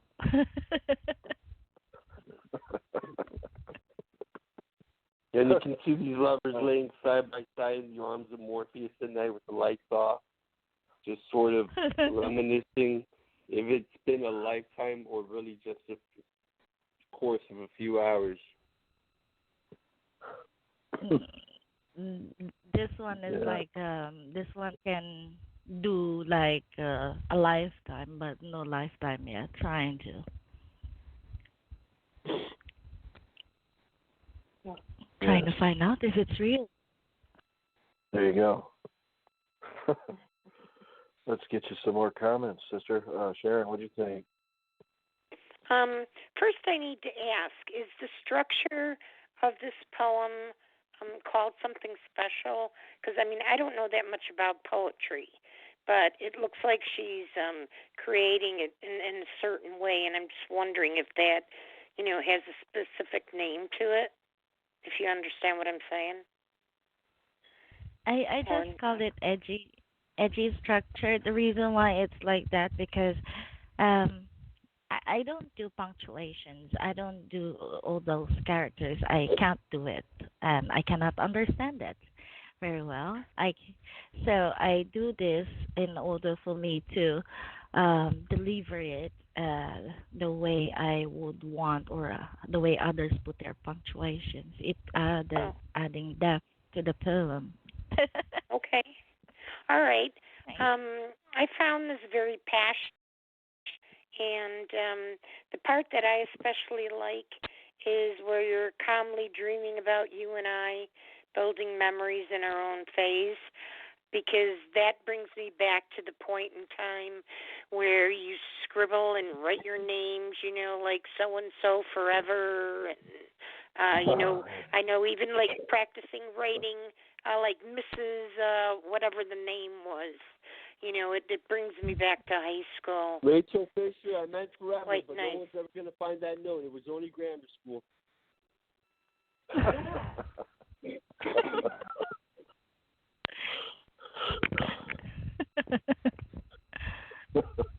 Sorry. Were you done, Sharon? Yeah. I understand you, Sharon, and thank you very much. Yes, those are like high school days when you are having those the emotion is like that, some like that, like childlike emotion, twirl and giggle. Yeah. Well, I'm probably older than you by like 2 decades, so maybe I think of things differently. No, I'm old. I love you, Sharon. Thank you very much for the comment. You're welcome. Sky, what did you think? Ella makes me fall in love with her writing. When I read things like, and I watch you silently breathe, calmly dreaming about you and I, building memories in our own ways. And then she goes on to say, I want to feel you even in the pulsation behind your rib cage, and the rhythmic pattern. I do make me fall in love with your words, and I'm I silently am like, man, to be loved in such a way and to be written about and praised in such a way, it is so beautiful, Bella. And I love your writing, and I fall in love with it every time. And I've actually read this one before, and so I'm really happy. I like when I get to hear things again and again, especially if I really, really enjoy them. Really well done. Why are you only falling in love with the words, Sky? I said it makes me fall in love with you. I said it makes me fall in love with you and your words. I love you, Sky. She's so greedy. Hey, Belle, so greedy. Greedy. Belladonna, right? I'm sorry, Raz. When I say that you're so greedy, it makes me think of that poem that says, I am greedy, that you wrote. I like that one too. I'm not jealous, I'm just greedy. Yes, I am. I'm not jealous, but I'm greedy. I want all of you. Well done. Thank you very much, Sky. What did you think, honey? Yeah, I do remember this one from a while back. And, it is a very passionate write. But the thing is, too, when you're willing to expose your vulnerabilities and all of its nakedness to another person, that in itself is a whole other level of connection and intimacy because, as I've always heard, and I like to say, that to love is to be brave because it's very sensitive thing for people to do. And if you can do that, then then you open up the whole world of things to be discovered and explored. I thought this was an amazing write. It's just absolutely beautiful, full of passion and love. Thank you very much, sister. Thank you. I appreciate your comment a lot. Hi there, Hazy. Hi there. Yeah, I just picked him up. Or, excuse me, you will welcome him in and we'll let you do. My arch nemesis is here. Yeah. Yeah. I'm gonna ask him a question. I hope he's You gonna let Alice out today, Hatter, or is she still in the Matrix?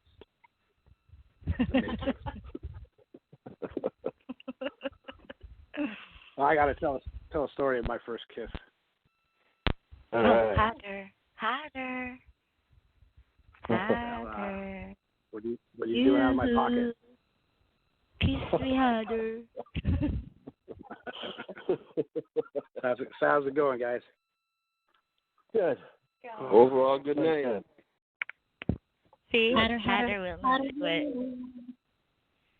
Hatter will not kiss me. He's scared of me. Damn right. And those of you that aren't, beware. No, no, little firefly. Great. Keep in my pocket. Okay, I'll settle in your pocket then. Just the front pocket, okay? Well, the chest one, not the lower one. Yeah. Chest one. Hatter dropped his on the board. I assume he has to read him. Yeah. We should go ahead and read your poem there, Hatter. Oh, okay. Okay. It's called "I Waited Years for My First Kiss," and I didn't edit it. I wrote it down to the best of my memory. There we go. Cool. I waited years for my first kiss. It's about to happen, and I feel something's amiss. Each time my brain imagines the future, I imagine an image pops into my Auntie Bess. In years gone by, she would give me a wet smooch on my cheek. Traumatized, it would mess with me for the entire week. Every time I would imagine what was about to happen, my belly wants to purge. My aunt ruined me as far as I can see. It completely takes away this urge. Rachel will tell that I don't feel well, and my aunt will be here too. Oh wow! I wish I didn't want this kiss. I think I want to go home. Oh no, it's time. These lips of mine will feel like a cold, wet stone. I close my eyes. I know I will cry. The tuna fish is swimming upstream. This is not fun. So I stuck out my tongue as Rachel was in the half lean. I screamed for my auntie to stop because I can't. I'm about to throw my cookies. It's now been 4 years, and I find it's quite clear I'll never get any nookie.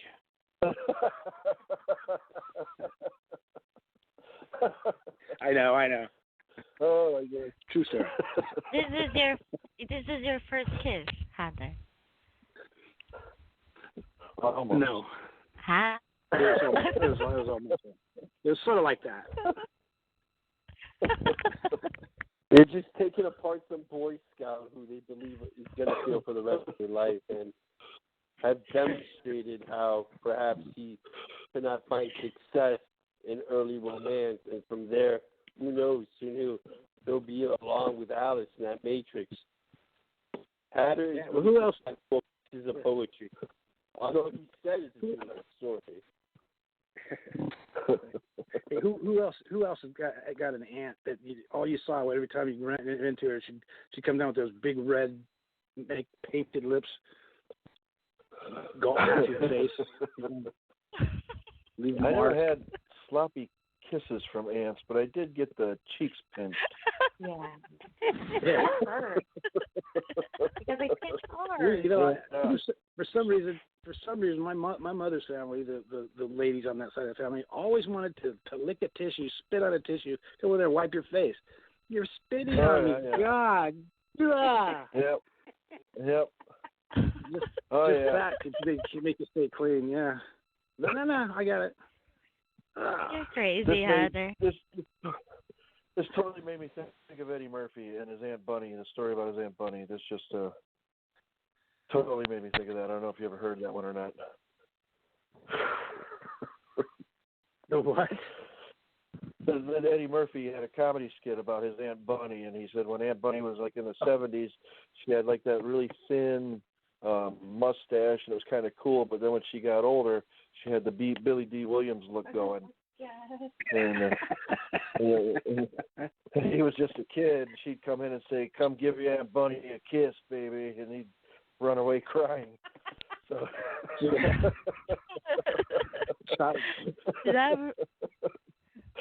That really you?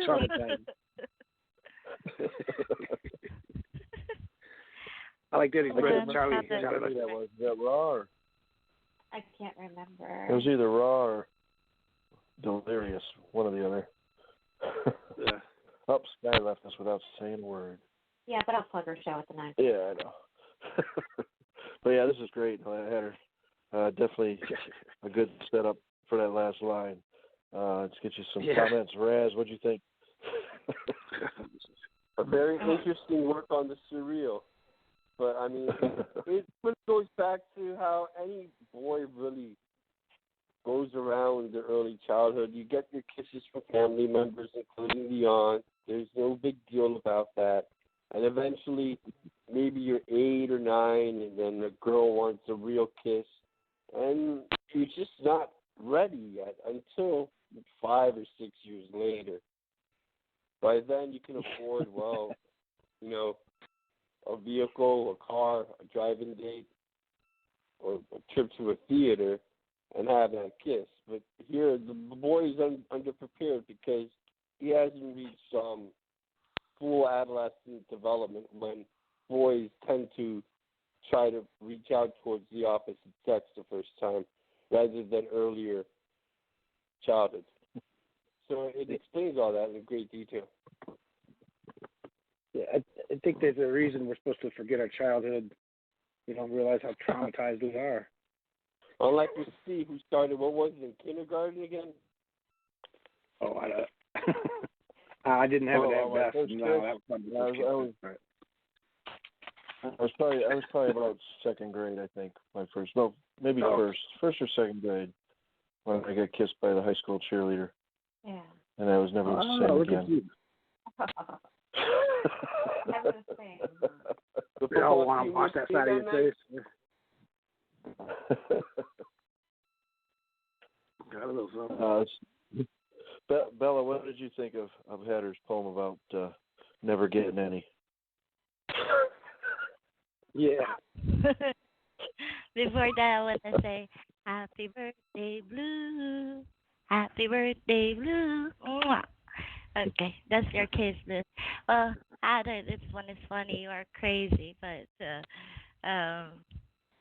you know, there's a trick there. And I don't like kisses, you know. So what I do is I just wear a mask and tell them, boo boo, my lips. Said no kisses tonight, please, or tomorrow, or the next day. So I have boo boo forever. And this one is I can't imagine the sloppy kiss, man. Like wipe that shit, man. I love you, Heather, but you gotta stop. I know. It delayed 4 years. What should have happened? I'll bake you cookies. I'll bake you cookies. Okay. Back to my comment. Sharon. Yes. Sharon, what did you think? I found it very amusing, and it definitely had that yuck factor. When you're a young kid and a relative's gonna come kiss you, you just want to like brush it right off your cheek. And I thought it was really good. Thank you. Yeah, that smell of stale coffee, that'll do it. That'll bring it back. Flashback. Blue Autumn kiss my Boston rock. Just those red lips coming at you. Blue is crazy. I swear to the crocodile. I just remember my one aunt having a very peculiar smell that I couldn't place until all of a sudden I was in my late teens, early 20s, and I was like, oh. Where were you? Where were you? Yeah, where were you? Yeah, As in the auto shop. Yeah. What'd you say, Kevin? Well, Hatter, I love the closing. When you say, well, it's obvious I'm not going to get any nothing. I love the punchline. It kind of reminds me of how Wayne writes. I love that punchline. I have to assume that no nookie is a bad thing. I love the... Of course it is. Yeah. My God. Oh, my God. This is such a hilarious write. I love the way you put your own story into it, but you also made it funny. Yeah, and I'm sincerely sorry too, brother, for the fact that your first kiss was your aunt. No, I'm just kidding. I know. Yeah. I mean, there was a moment of brilliance that I experienced writing this, and I was worried about how I was going to end it, and I was going to use, or I'm about to barf, about to throw up, anything. I'm using all these different words. What to use? I went cookies, nookie. That's it.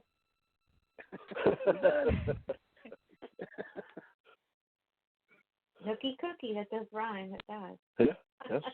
Toss my cookies, get no nookie. There you go. Sure.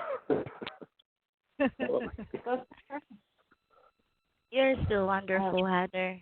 Don't worry, even though your first kiss is that way. Someday I'll get my first kiss, huh? Okay. I hope so. Still waiting. Yeah, thanks for letting me read it. Heck yeah.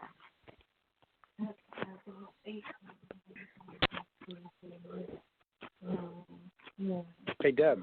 I think Deb already. Was Deborah here? Deb called him out. She was here earlier. She took off. Okay. Yeah. Okay. Somebody sent me a disconnection. I'll welcome you. I'll let you welcome us. Forget. All right, we have a new caller on the line. Area code 814. Who we got? This is Blue Autumn.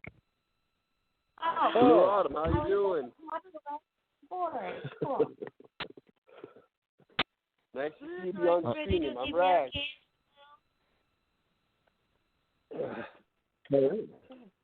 Yeah, perfect timing. We were just getting ready to put your poem in there. Well, yeah, because I saw him on the board. And, of course, happy birthday. Yes, happy birthday. Thank you. Happy birthday. I'm not That's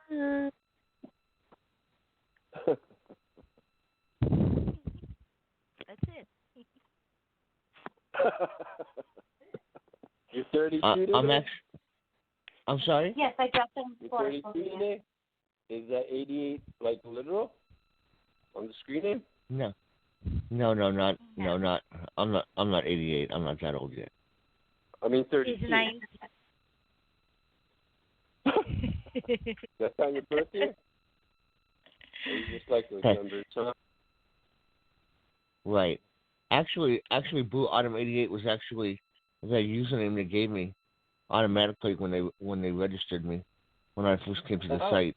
So, and I tried to change it a couple times. Blue Autumns out there? I mean, that's insane. How many Blue Autumns does one computer need for a person to testify? So he's the 88. So I've tried to change my name a couple times, but people have not liked it. They're like, just go back to Blue Autumn, and I was like, okay. That's one of the most original names I've heard too. The computer grew jealous because you thought of something metaphorical that otherwise would be beyond its computating logic. So they're sticking the number. Right. I can't remember what it gave me at first. It was something stupid, something green, something. I don't remember. I don't know. Yeah. We are getting into a time crunch here, so Blue Autumn. Kay put your poem on the board for you there, so if you want to read it for us, we'd appreciate it.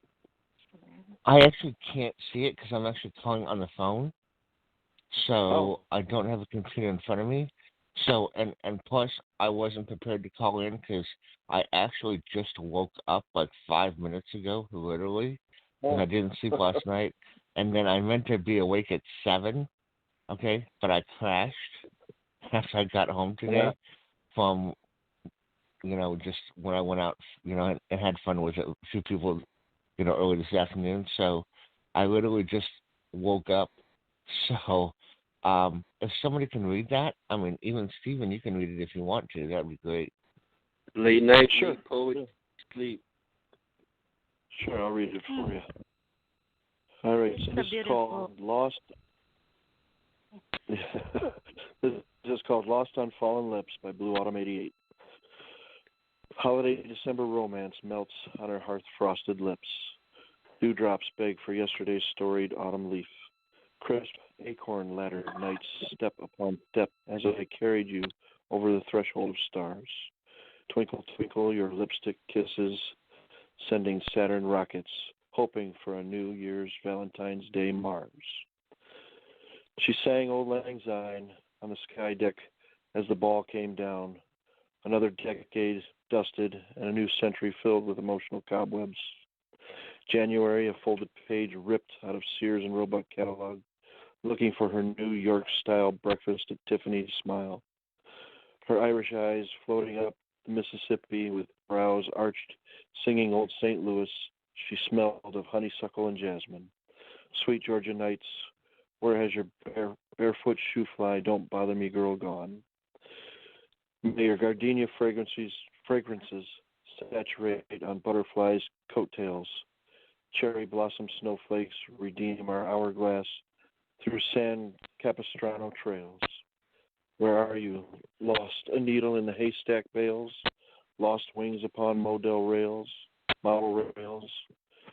January whispers, blustery gales, mists fall on lips and tails, my whirlwind wished unveils. End poem. Wow. This is just awesome, Blue. This is filled with some excellent imagery. I saw your author's notes too. Losing someone you love does bring feelings of loneliness, and it brings it swiftly. Most of us have experienced this and can relate to your poem. And this is an excellent write. Very, very well done. Thank you. Appreciate it. I know it's a little bit different from my regular style, but just kind of tried something new, see what happens. So thank you. Let's get you some more comments. Raz, what did you think? Here you go in depth to the very melancholy of a lost lover. And then, while gazing up at the stars of December and how New Year comes around and she's still not there, the very fact that her memory has become all the more haunting really stands out about the metaphors of the poems. From how her son had been, however long ago in the past, to while you're lost, you remember the taste of this person's lips, and there's just whispers of the gales outside in January. I mean, it's very romantic stuff, man. Actually, the poem has to do with my first love, my first kiss, and she actually died of cancer last year. So kind of like one of those types of things. Haunting was yes, but I mean that's definitely right here in the verses. The way everything's phrased, that the memory is not forgettable, and yet there's no way of ever holding on to the person again somehow, which is almost very tragic at that. But I mean, if you were just looking for a rhyme, which was a subheading, you've done far more greater work with the whole context of the theme. Thank you. I appreciate that. Excellent comment. Sharon, what do you think? Well, I think you can definitely tell the person is lonely when they write this. And the only problem when you're so lonely like that, the longing that you have makes it very difficult for someone else to fill that space in your heart. So I think just all the pictures with the imagery was extremely nice. Thank you. Yeah, were you referring to San Juan Capistrano? San Juan Capistrano? Yeah, that's what I meant to say. Yeah, yeah. There you go. Okay. Yeah. Yeah, where the butterflies go. Beautiful place. So thank you for the The correction. swallows. I'll fix that. Yeah, So that's one. swallows. Yeah. All right, Bella, what do you think? This is so beautifully written, and I always adore Blue Autumn's words because they are abstract, metaphoric, and really different. The language that he speaks, which I can understand, and I can uh, just simply understand them. Uh, the emotion you talked in here is so deep. You use beautiful words to hide that heaviness inside you, but it's palpable because I can only write when I am messed up, when I am sad, when I am lonely, when I'm crying, and so on. And the reason why I do that because I want readers to understand me deeply because my poetry is my story too. Um, I can totally understand what you're trying to convey here, though you just artistically hid everything behind it. But like I said, this is beautiful because there's always beauty and longing and sadness in everything that you do. I love you, Blue, and happy birthday. Thanks, fella. That was a Yeah, beautiful response. being Thank serious, you. you know.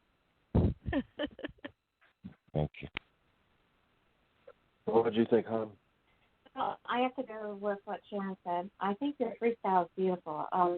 Freestyle allows you to just let your emotions fly as you want to, because with what you put forth in your words, it's definitely expressive. Their felt a little lot, but your metaphors as well. They're always outstanding because they bring the words to life in a more meaningful way. But I do agree with what Sharon said about because sometimes when you lose somebody that means a lot to you, it's very hard to let somebody else in. It's hard to find somebody to fill that void. So yeah, Sharon was dead on with what she said. Yeah. This is a beautiful write.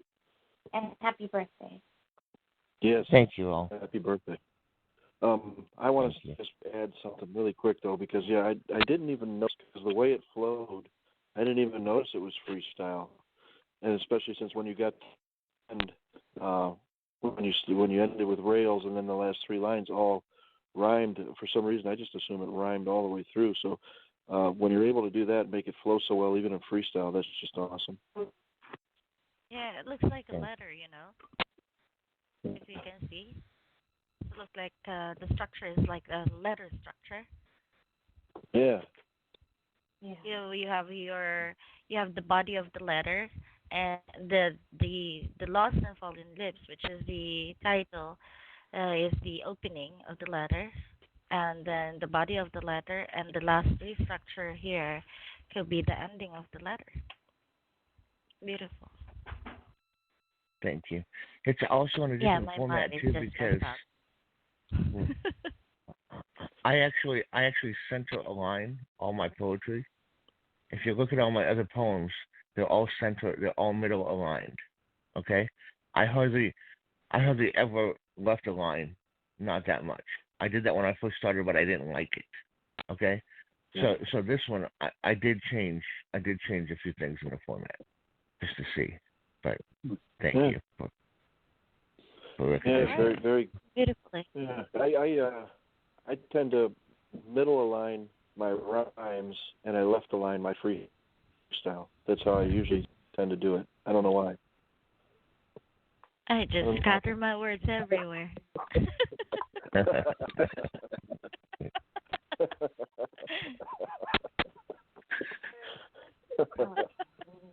Yeah, we need a truck on it. I know we still got a lot of poems left. Still got 8 more. 8 more. 8 more, yeah. And I want to get them all. 8 more. All right. That's not okay. I can read. Yeah. You want to read Jask? Sure. Bella Yeah, I can read Jazz. Is it okay? All right. Sure. And I'm going to chill like a villain here with you guys. All right. Is it okay to read that? Yeah. Hey, Go Stephen. ahead. Stephen, I'm gonna have to take off. I apologize. Oh, okay. I'm behind. I'm jumping out Thanks of for your coming pocket, okay? I'm staying here. Yeah. I'll talk to you guys later. Okay. Thanks for letting me read. Oh yeah. Hey, Bella, appreciate it. back in my pocket. I know. Plus, Bye. you're running out of dimes too, right? Yeah. Yeah. Okay. See you around, Well, I Hatter. wanna read. See you guys. See ya. Bye. Okay, so I'm ready. Is it Yep. okay now? Yeah. Okay, Kiss Me by Just Quran. You are my sweetheart, and in every verse you are mine. I want to take you on a romantic night and kiss your luscious lips dripping wet from the glass of wine. When our lips are interlocked, my body and mind are on cloud nine. I love caressing your thighs and giving a therapeutic massage on your spine. Your smile is pretty and infectious, and your lips are as divine as nectar. They are attractive. I don't want to be static and kiss you passionately after giving a rouse and being charged up like a vector. I'll go into office. I want you to kiss me with your red lipstick on my cheek. It helps me active my happy as if I had been loved by goddess Grey. Your lips are magical, and when they touch mine, it sends freezing currents through my body. I won't lie. One passionate kiss with you is always like our first one and puts life into a dead soul, like I have come into contact with an electric pole with energy high. There's nothing else in this world that makes me feel the way I do when you kiss me. I will not let you shed a single drop of tear. I will fill your life with happiness and joy. That is the God's promise, and I decree. And Great news. And what did you think of it, sister? You read it? it's a beautiful promise. The last part. I will not let you shed a single drop of tear. I will fill your life with happiness and joy. That is the God's promise, and I decree. Yeah, that one wrapped it all up. It's the part of the poem that I am focusing more because the emotions put in that one, two lines, and breathtakingly beautiful. If only someone can write me a letter like this, now I'll be smiling happily. Thank you very much, Ash. This one is beautiful. Awesome. Raz, what do you think? Yeah, with the French accent going into Jasper's poem, you have mostly an overwhelming feeling of what it's like to be in love. Yes, indeed. Yeah, that's true. It's like what I said to him when I read this, a week ago when he wrote it, the first day he wrote it, right? Mm-hmm. Yeah, I thought this was awesome. When you're with the right person, a kiss can mean so much. And I like when he describes the electric pole with energy high, because I've often described a kiss from Kay as being very electrical in a sense. And also, I did say that a single kiss, especially from the right person, can actually turn your bad day into a good day. And there's been many times when you have done that, hon, where you've given me a kiss and it brought me out of a low. Yeah. So yeah, this was an excellent write from Jaskaran. Very, very, very well done. And Sharon, what did you think?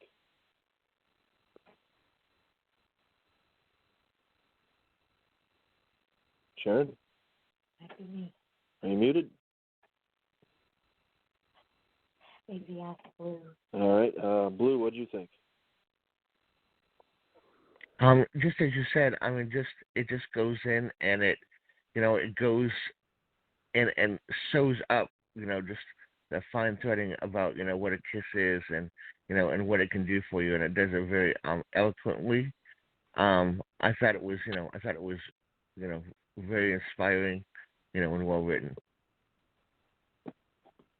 Excellent comment. And what did you think, hon? Yeah, I have to agree with what everybody says. The write itself is very beautiful. Speak with a love out and showering your love onto somebody. Because it can be a very wonderful thing to share, and as you said, it really can help to bring your day out of the crapper. Yeah. As Craig G. Nelson said. Yes. But, yeah. This is a very beautiful night. Romantic. It's just very much full of love. It's awesome. Yeah. Now you make me want to watch Coach. Yeah.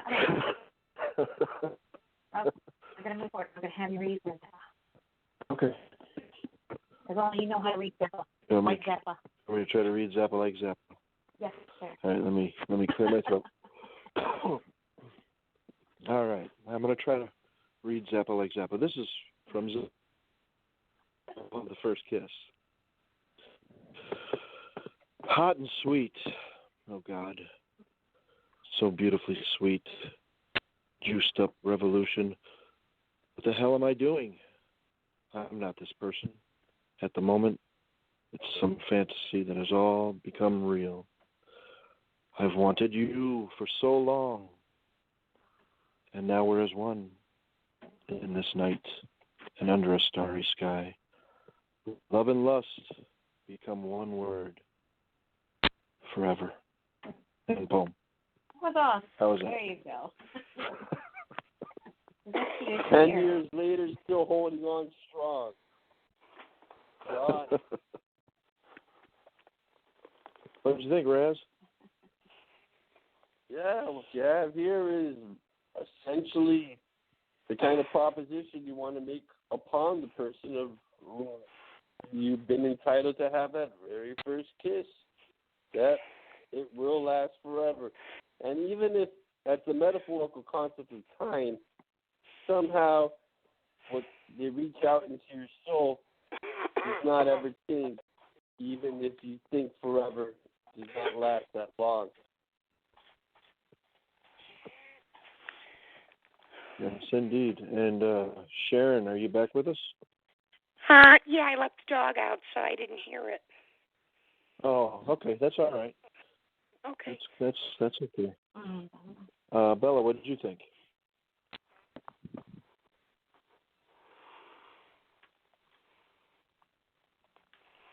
Bella, come on now. Or you can ask. You're trying to make it like Zappa's here. Yeah, I know. You did. Yeah. Blue, what did you think? Actually, I thought it was as far as it was short. I mean, to me, this is a short poem. So, I think that it definitely started off, to catch someone's eye, an ear to listen. So, it started off with that grabbing, type emotion, even like what a kiss would have, if you put words to abstract. So, you can really connect parallels there. And, I thought, as a, just a really, really personal, great emotion was shown through the whole poem.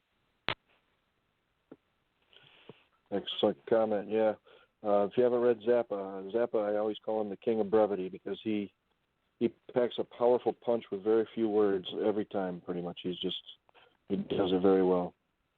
What did you think, hon? Well, yeah, I have to agree. You read him just well. It's as if he was right here. I have to agree with what everybody says, though, because it's right. It definitely speaks to that intense connection. That's the fireworks off.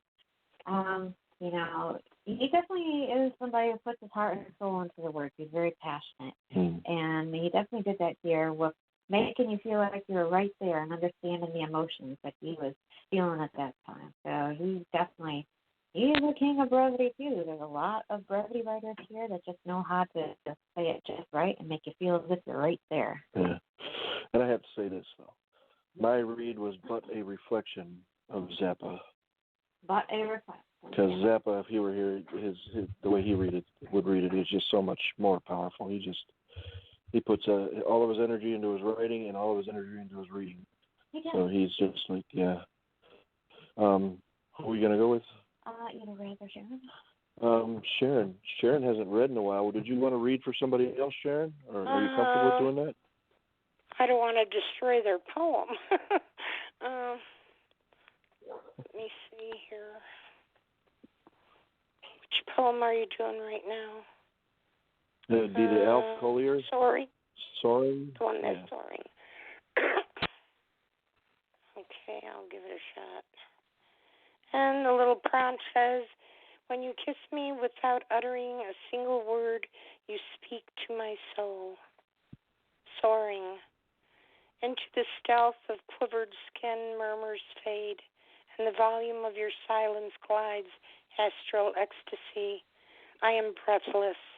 You take my soul on a voyage of divine discovery, scaling love's stepping stones as you pledge new tomorrows. Yeah, well done. Excellent read. What'd you think of it? And the poem.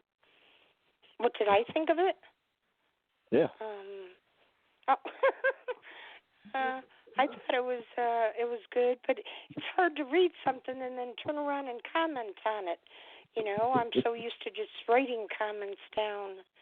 But it was a very nice poem, and it was written with some good imagery, you know.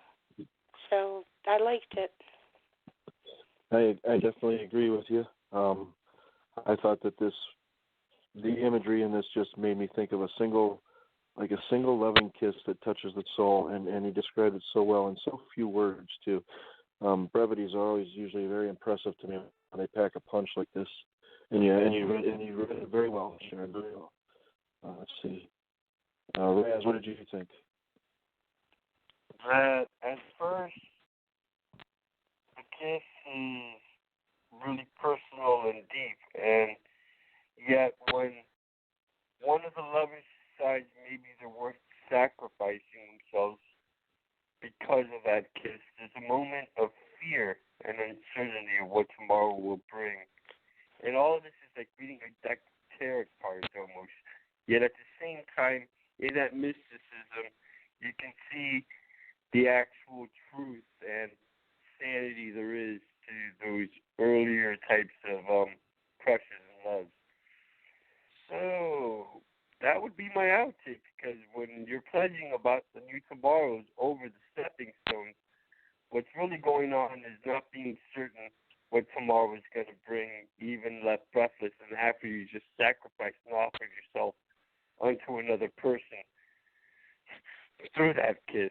You know, this is actual terror, but at the same time, emotionally up to the point of intensity to mean what it's like to be in a real relationship that might somehow question its own stability. And that's my psychoanalysis of what should otherwise be a poem.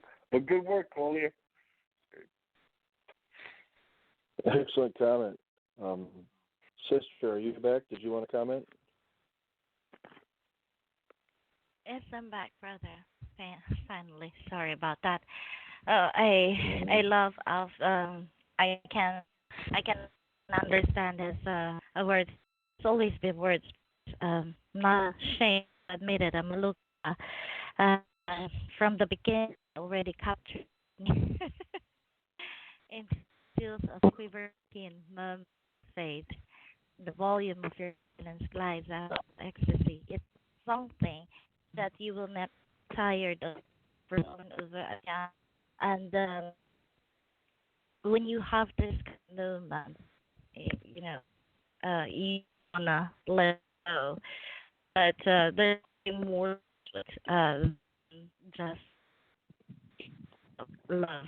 I think love, feeling in love is different. This person is in love, but um, it's hard to decipher his words, but the emotion that is tucked in here is palpable. I love Alf very much, and I'm a stalker. I love this one. And not literally the stalker, okay? You were crack-a-lacking just a little bit in the beginning, but you came back. You came in strong at the end. Just want to let you know. Just so you, Thank when you, you see my brother. little I note on the always board. crack-a-lack. Blue, what did you think? I think that it went along the lines of just classically what every person would think of, just when they go through love. You know what I mean? The ups and downs, the trials, you know, but put, in, and there was no harsh words, there was no you know, degrading type words, or anything else like that. It was just put, very, very softly, just as, you go through, the trials, the good points and the bad points. Excellent comment. And Hun, what did you think? I have to agree with what everybody says. What Rob said is true too, because love will have its ups and downs. But if you know how to weather the storms, then it will be awesome. The write itself is definitely full of love, and I love the quote that he chose because it was the popular one of the evening. Yeah. It definitely speaks to the quote very well. Yes, it does. And I think that, going off of what you and Blue said, that, if the love is true and, you do go through storms, and the storms are what tests whether or not it is true. If it makes it through the storms, then, and you and I have been through a lot of storms. You're the only love I know, brother. Yeah, sister. Yeah, the face of love. It hasn't been easy, but it's worth it. It is. Mm-hmm. Okay, I am going to read for Pretty Bird. She did not get a SoundCloud. Yeah, she tried, but she said she ran out of time. Yeah, so I am going to read for her. Can I read like her? Like I read like Zappa? Yeah. I know. Go with my flow here. All right. Okay, this is by Pretty Bird, and it's called The Kiss is Just a Kiss. You're doing it wrong. I love that title. I know. That kind of, I'll read first. All right. Okay. There in the closeness, a hair's breadth away seems a million light years. The sweetest air fills lungs and hurried breath. A quickened heartbeat drowns out the world. The mind twists, sways, and thoughts that soon become a blur, melded into emotion, into heat, into time stands still. Strong like magnets to fill the gap, that electric blue spark lingers behind the gaze. Current runs high, feeling the blood rushing through the smallest veins, every cell electrified, every hair on end. A weakening of unwanted defenses, that moment the body and soul acting, and time stands still. And the stroke of a cheek, the almost intangible sensation of gliding on smoke, rising as the embers burn from within, and each breath fans the flames. Proximity through passion, and time stands still. The past, erased methodically, deliberately, where there is only this. This version of eternity, this moment when the tentative brushing of lips burns in soulful colon. How do you say that? Coalescence. Sorry. This one reality, this moment when time stands still. And oh, good. He wrote to that one. If you haven't found a kiss like that, you're kissing the wrong one. Well, this one, no. This one, I will say real quick before anybody gets comments. This one reminded me of the one that I liked the most, of when Clark Gable said to O'Hara, "You need to be kissed often, and by somebody who knows how to give it to you well." Yeah, Red Butler. Yeah, sorry, yeah. Sometimes you would not believe all that I'm freaking doing here, man. I know what you're doing. I can see you doing it out of the corner of my eye. I know what you do. Yes. This is awesome. And like I said, I just love that title because it is true. If a kiss is just a kiss, then you must be doing something wrong. Yeah. And that's what I told her too in my comment to her. First off, the title is a brevity in itself. Then the poem, wonderful imagery describing just what it should be like. And I told her that she basically just nailed how it feels every time I kiss you. Yeah. Yeah. After the show's over, I'm going to give you a big kiss too. This is just awesome. Raz, what did you think?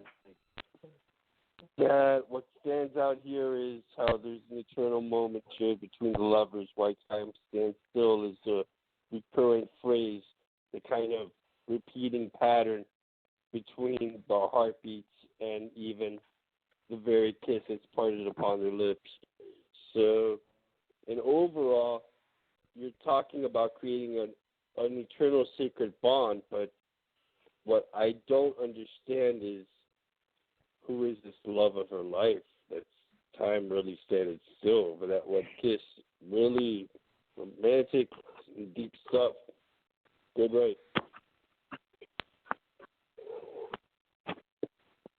Excellent comment.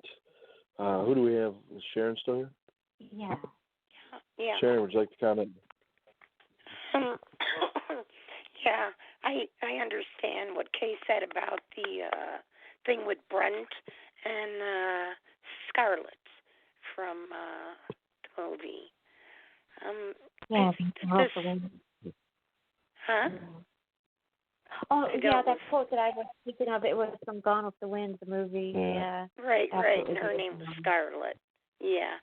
So, yes, I enjoyed this poem because it, well, actually what I really liked was the pass erase method,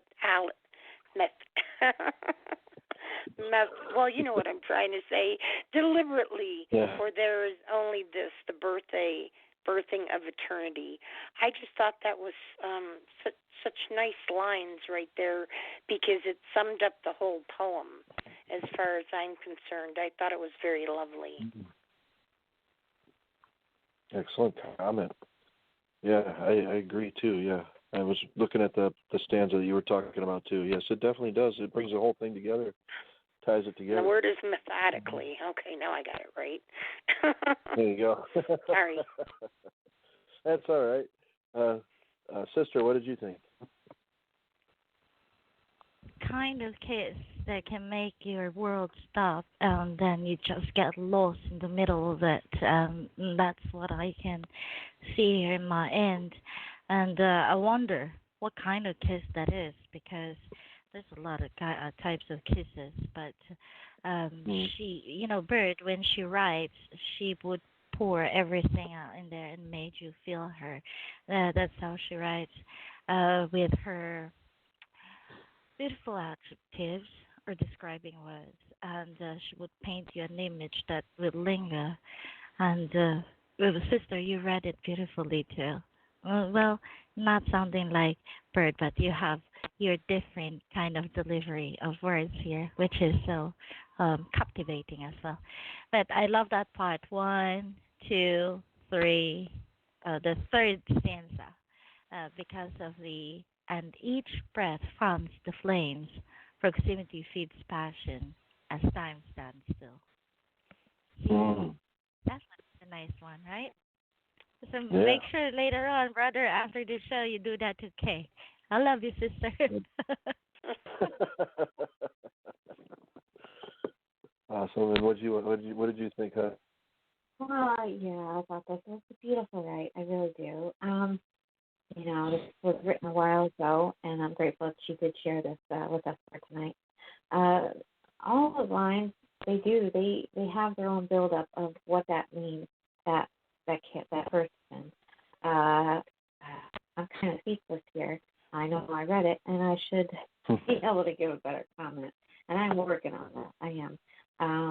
But, yeah, this was amazing all around in what she brought forth. That's all I can say right.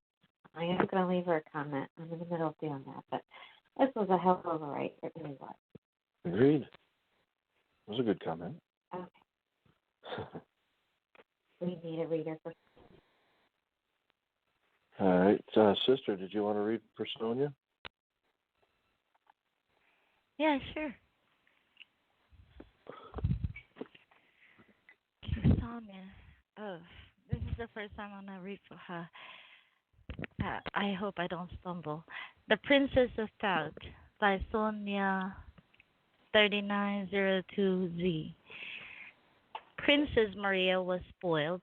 Whenever she didn't get her way, she pouted until her lips protruded, as if asking to be kissed. Her ladies in waiting called her the Princess of Pout, a young royal, who was full of nothing but herself and was of a saturnine nature. One day, while visiting her rose garden, a friend jumped upon her shoulder with protruding green lips. He asked for a kiss. Irritated, she brushed him off with her hand. How dare the ugly frog ask such a thing? She being a princess of reality, would never kiss someone beneath her, especially a frog. The horrendous idea made her lips protrude more, her nose wrinkled until all her nose hairs shone. Glancing at her perfection full, she noticed the tall and handsome knight in shiny green armor, standing next to her, smiling away with protruding lips. Was this her Prince Charming waiting to be kissed? Without a thought, she turned to him and gave him a kiss which lasted a lifetime and forevermore.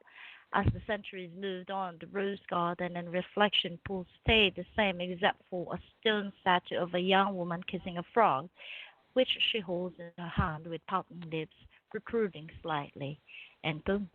Sorry, Sonia, I stumbled. You did fine. Of a fairy tale said the right way. The princess and the frog.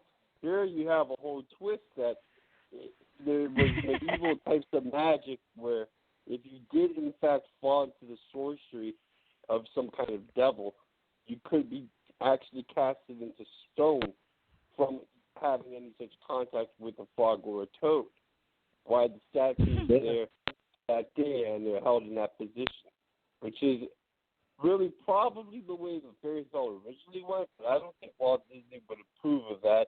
Yet Sonia was right to mention if there's not these alternate takes with the Princess of Pout. Good right. Awesome comment, Raz.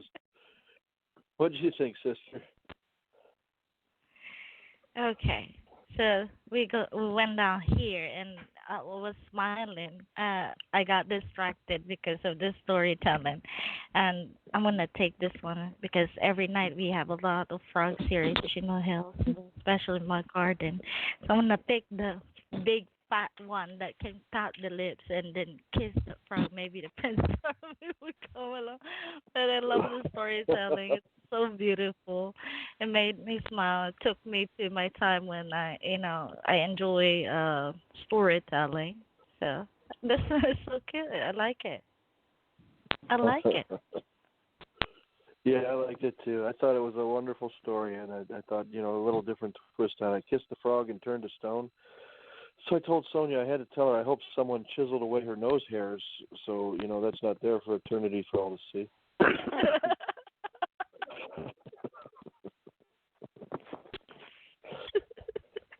What did you think, Sharon?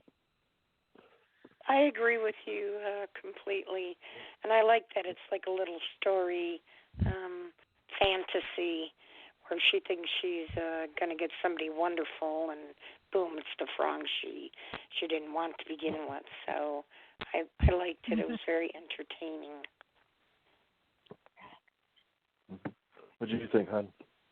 Well, I definitely like this one because it was very playful and it's very true. How many frogs do you have to kiss? And he must have been a really bad frog if he turned to stone. Well, no, maybe she just got him excited, so he got hard. That is bad. I know.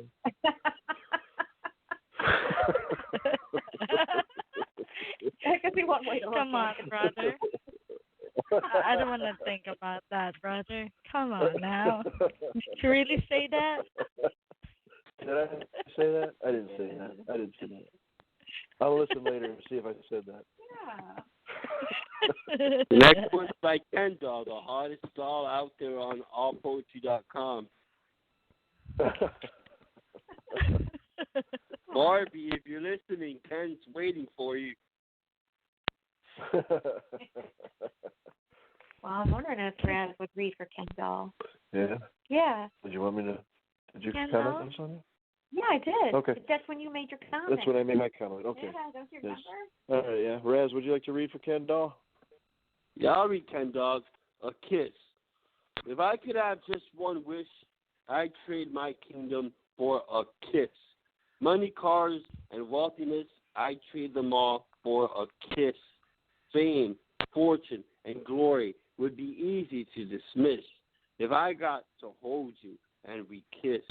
There is no greater place of joy and happiness than in your arms with a kiss. I hope to never miss one. Never one goes dismissed. I know a secret If that day should come and we have ever become amiss, come to me and hold me in your arms with a lover's tender touch and a long, firm embrace. Whisper those words I've longed to hear and look me straight in the eye and try not to bite your lip unless you're ready for more than just one kiss. What an amazing bliss when you do it right and take the time to touch and kiss. Where are you? How did our lips ever get unlocked from that last kiss? I sit and reminisce the day we fell in love, how much I wanted our first kiss. Floating on air, my mind, abyss, stolen heart falling into the sea of emotions after getting knocked off my feet by a kiss. Woke up in the morning, I never found one sock I still miss. If I could have just one wish, I'd trade my kingdom for a kiss. Kendall Reed Hamilton Jr. Rhyme. Excellent read, Rose. What did you think of it?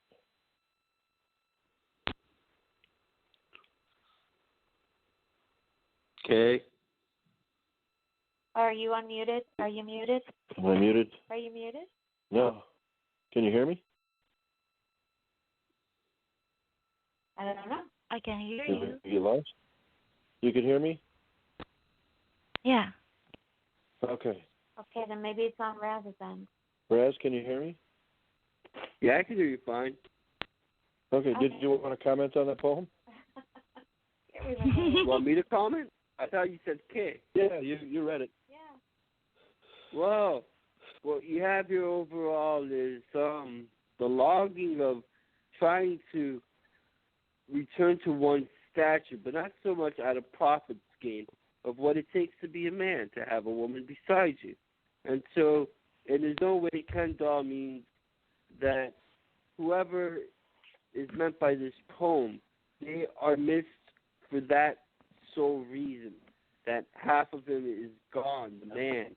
He does not need to profit endlessly more without that half returning until he's whole. But that's my take. Yes. No, that's an excellent opinion. When I read this from Ken Doll, I had to get a little goofy because every now and then, maybe the commercial was playing while I was reading. I don't know, but a kiss can actually mean so much, and this poem speaks it. And I always look forward to the kisses, as I said in my comment to him. I had to say this, and for me, just like the commercial says, Yeah, I know. every kiss begins with K. Yeah, the commercial K jewelers. Yeah. Yes, exactly, from that commercial. Sharon, what did you think? Sorry, my voice is going. I liked it. I understand the thing with giving everything just to get a kiss so that you can get that moment in time back. And, I enjoyed it. It was nice. Awesome comment. What did you think, sister? I like the. Oh, by the way, Raz read it beautifully, and the repetition. I'm not so much of the repetition, but I'm trying to do that now because I think it's kind of it's kind of captivating when you do that, the repetition. The when the closing stanza. Woke up in the morning, I never found one sock I still miss. If I could have just one wish, I'd trade my kingdom for a kiss. There's so much longing in here, and that's what I can feel with in this one. But Ken, you can't do that. You can't trade your kingdom because Barbie's gonna take it all from you. You know. But this is written beautifully. Now, with that conceptual agreement, she wants half. $1 million lawyers. Let's ask Garrett and Ivanka how they can't separate, but we really want you sometimes. Did Mattel make a doll for a divorce attorney for Ken and Barbie? I don't know. What did you think, hon? Well, if you watch like Mad TV or anything, Skipper was the one who destroyed it all. No, yeah, because Skipper knew how to treat a man. Yeah. But, Ken's right. It's pretty cool. If you're willing to trade the kingdom for just a kiss, it must mean that that person means means a lot to them if they're willing to just give it all up. So I thought this was a cool rite. It really was. It expresses the intensity of what. Awesome comment. Yeah. I'm imagining that too, sister. A kingdom for a kiss must be one hell of a kiss, Yes, Yes. this is true. Yes, it is. One hell of a person, too. Yes, she is.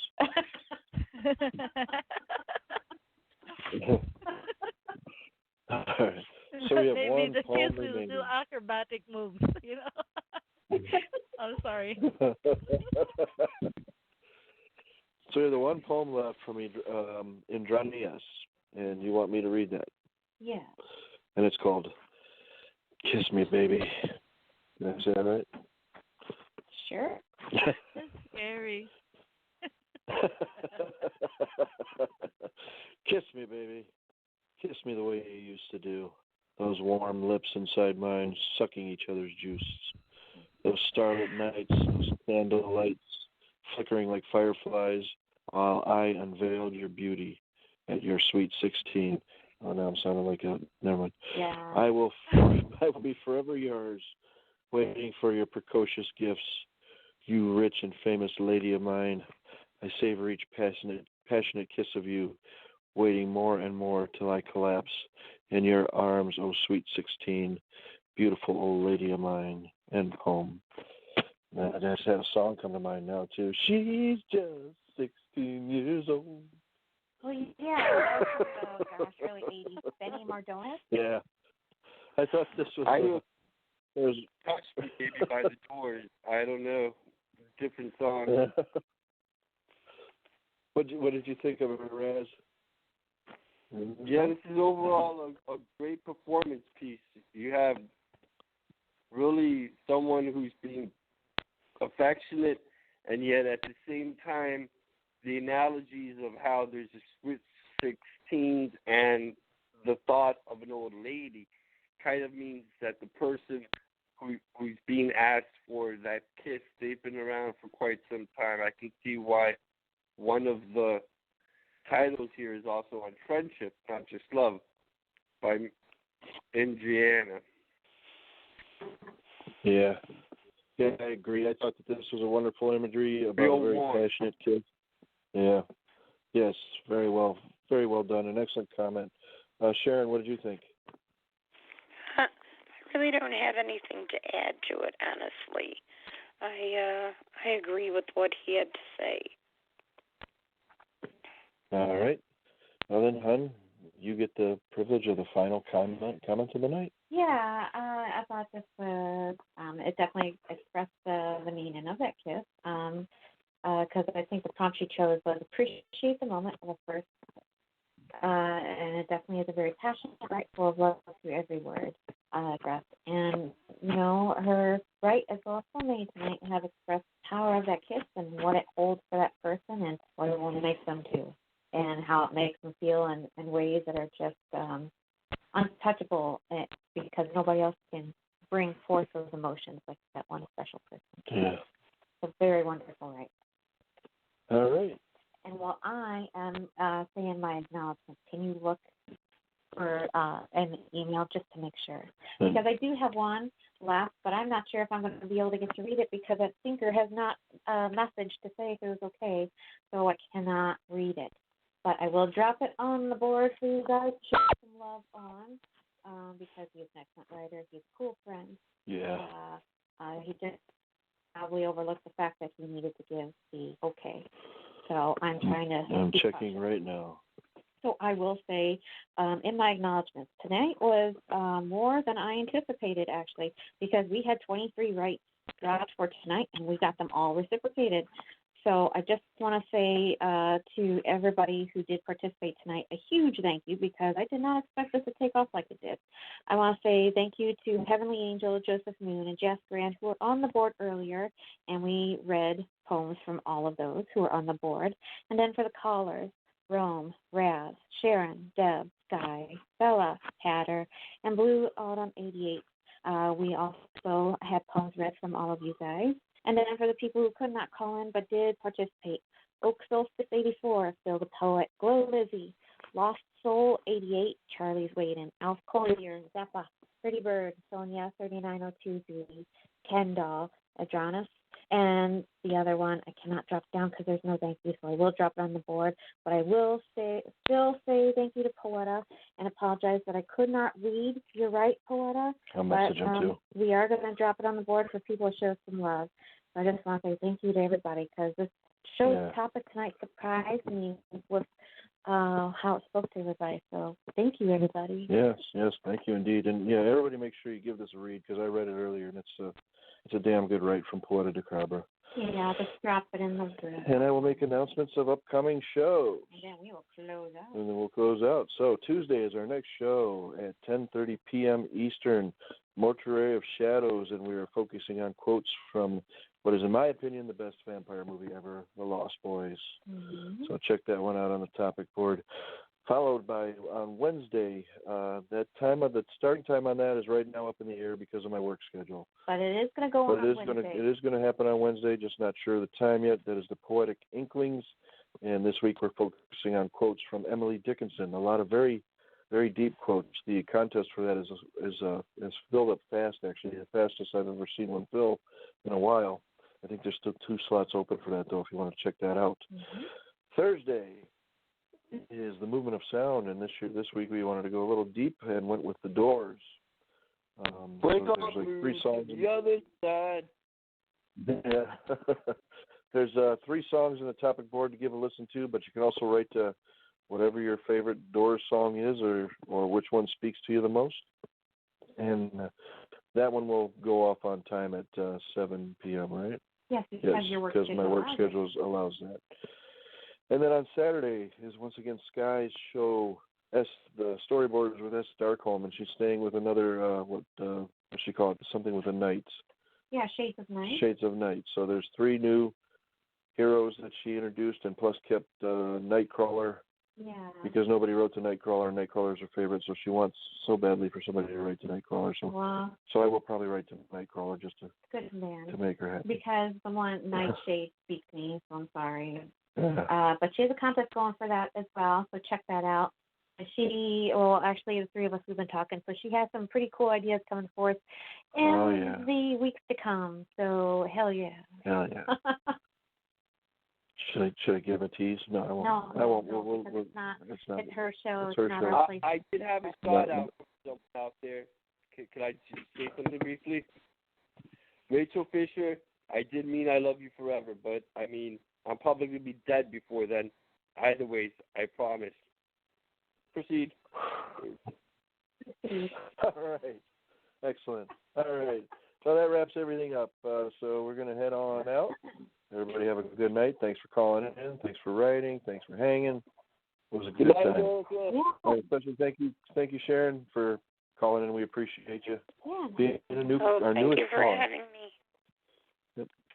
Yeah, thank you. Hope you join us more often. Hope you had a good time. Yeah. Without further ado, I guess we'll say goodnight and say thank you again to everybody. Yep. Thank you, everybody. And good night. Did you want me to hit the song? Hit the song. You want this one again? I don't care. Whichever song you want to play. Okay, I'll do the shorter one. All right.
all of the rest of the year. Yeah, it's pretty cool. Just I was unmuted. That's okay. Yeah, I know. No biggie. Thank you. Thank you. Thank you. Elvis has left the building. Without further ado, we will say good night. Yeah. Good night, Raz. Yeah. Good night. Good night. Take it easy. We'll see you Tuesday. Yes. That was Game Mozart with the auto bass, and was that air traffic along with the symphony? No, I don't know. What? Anyways, good night. Yeah, good night. Take it easy.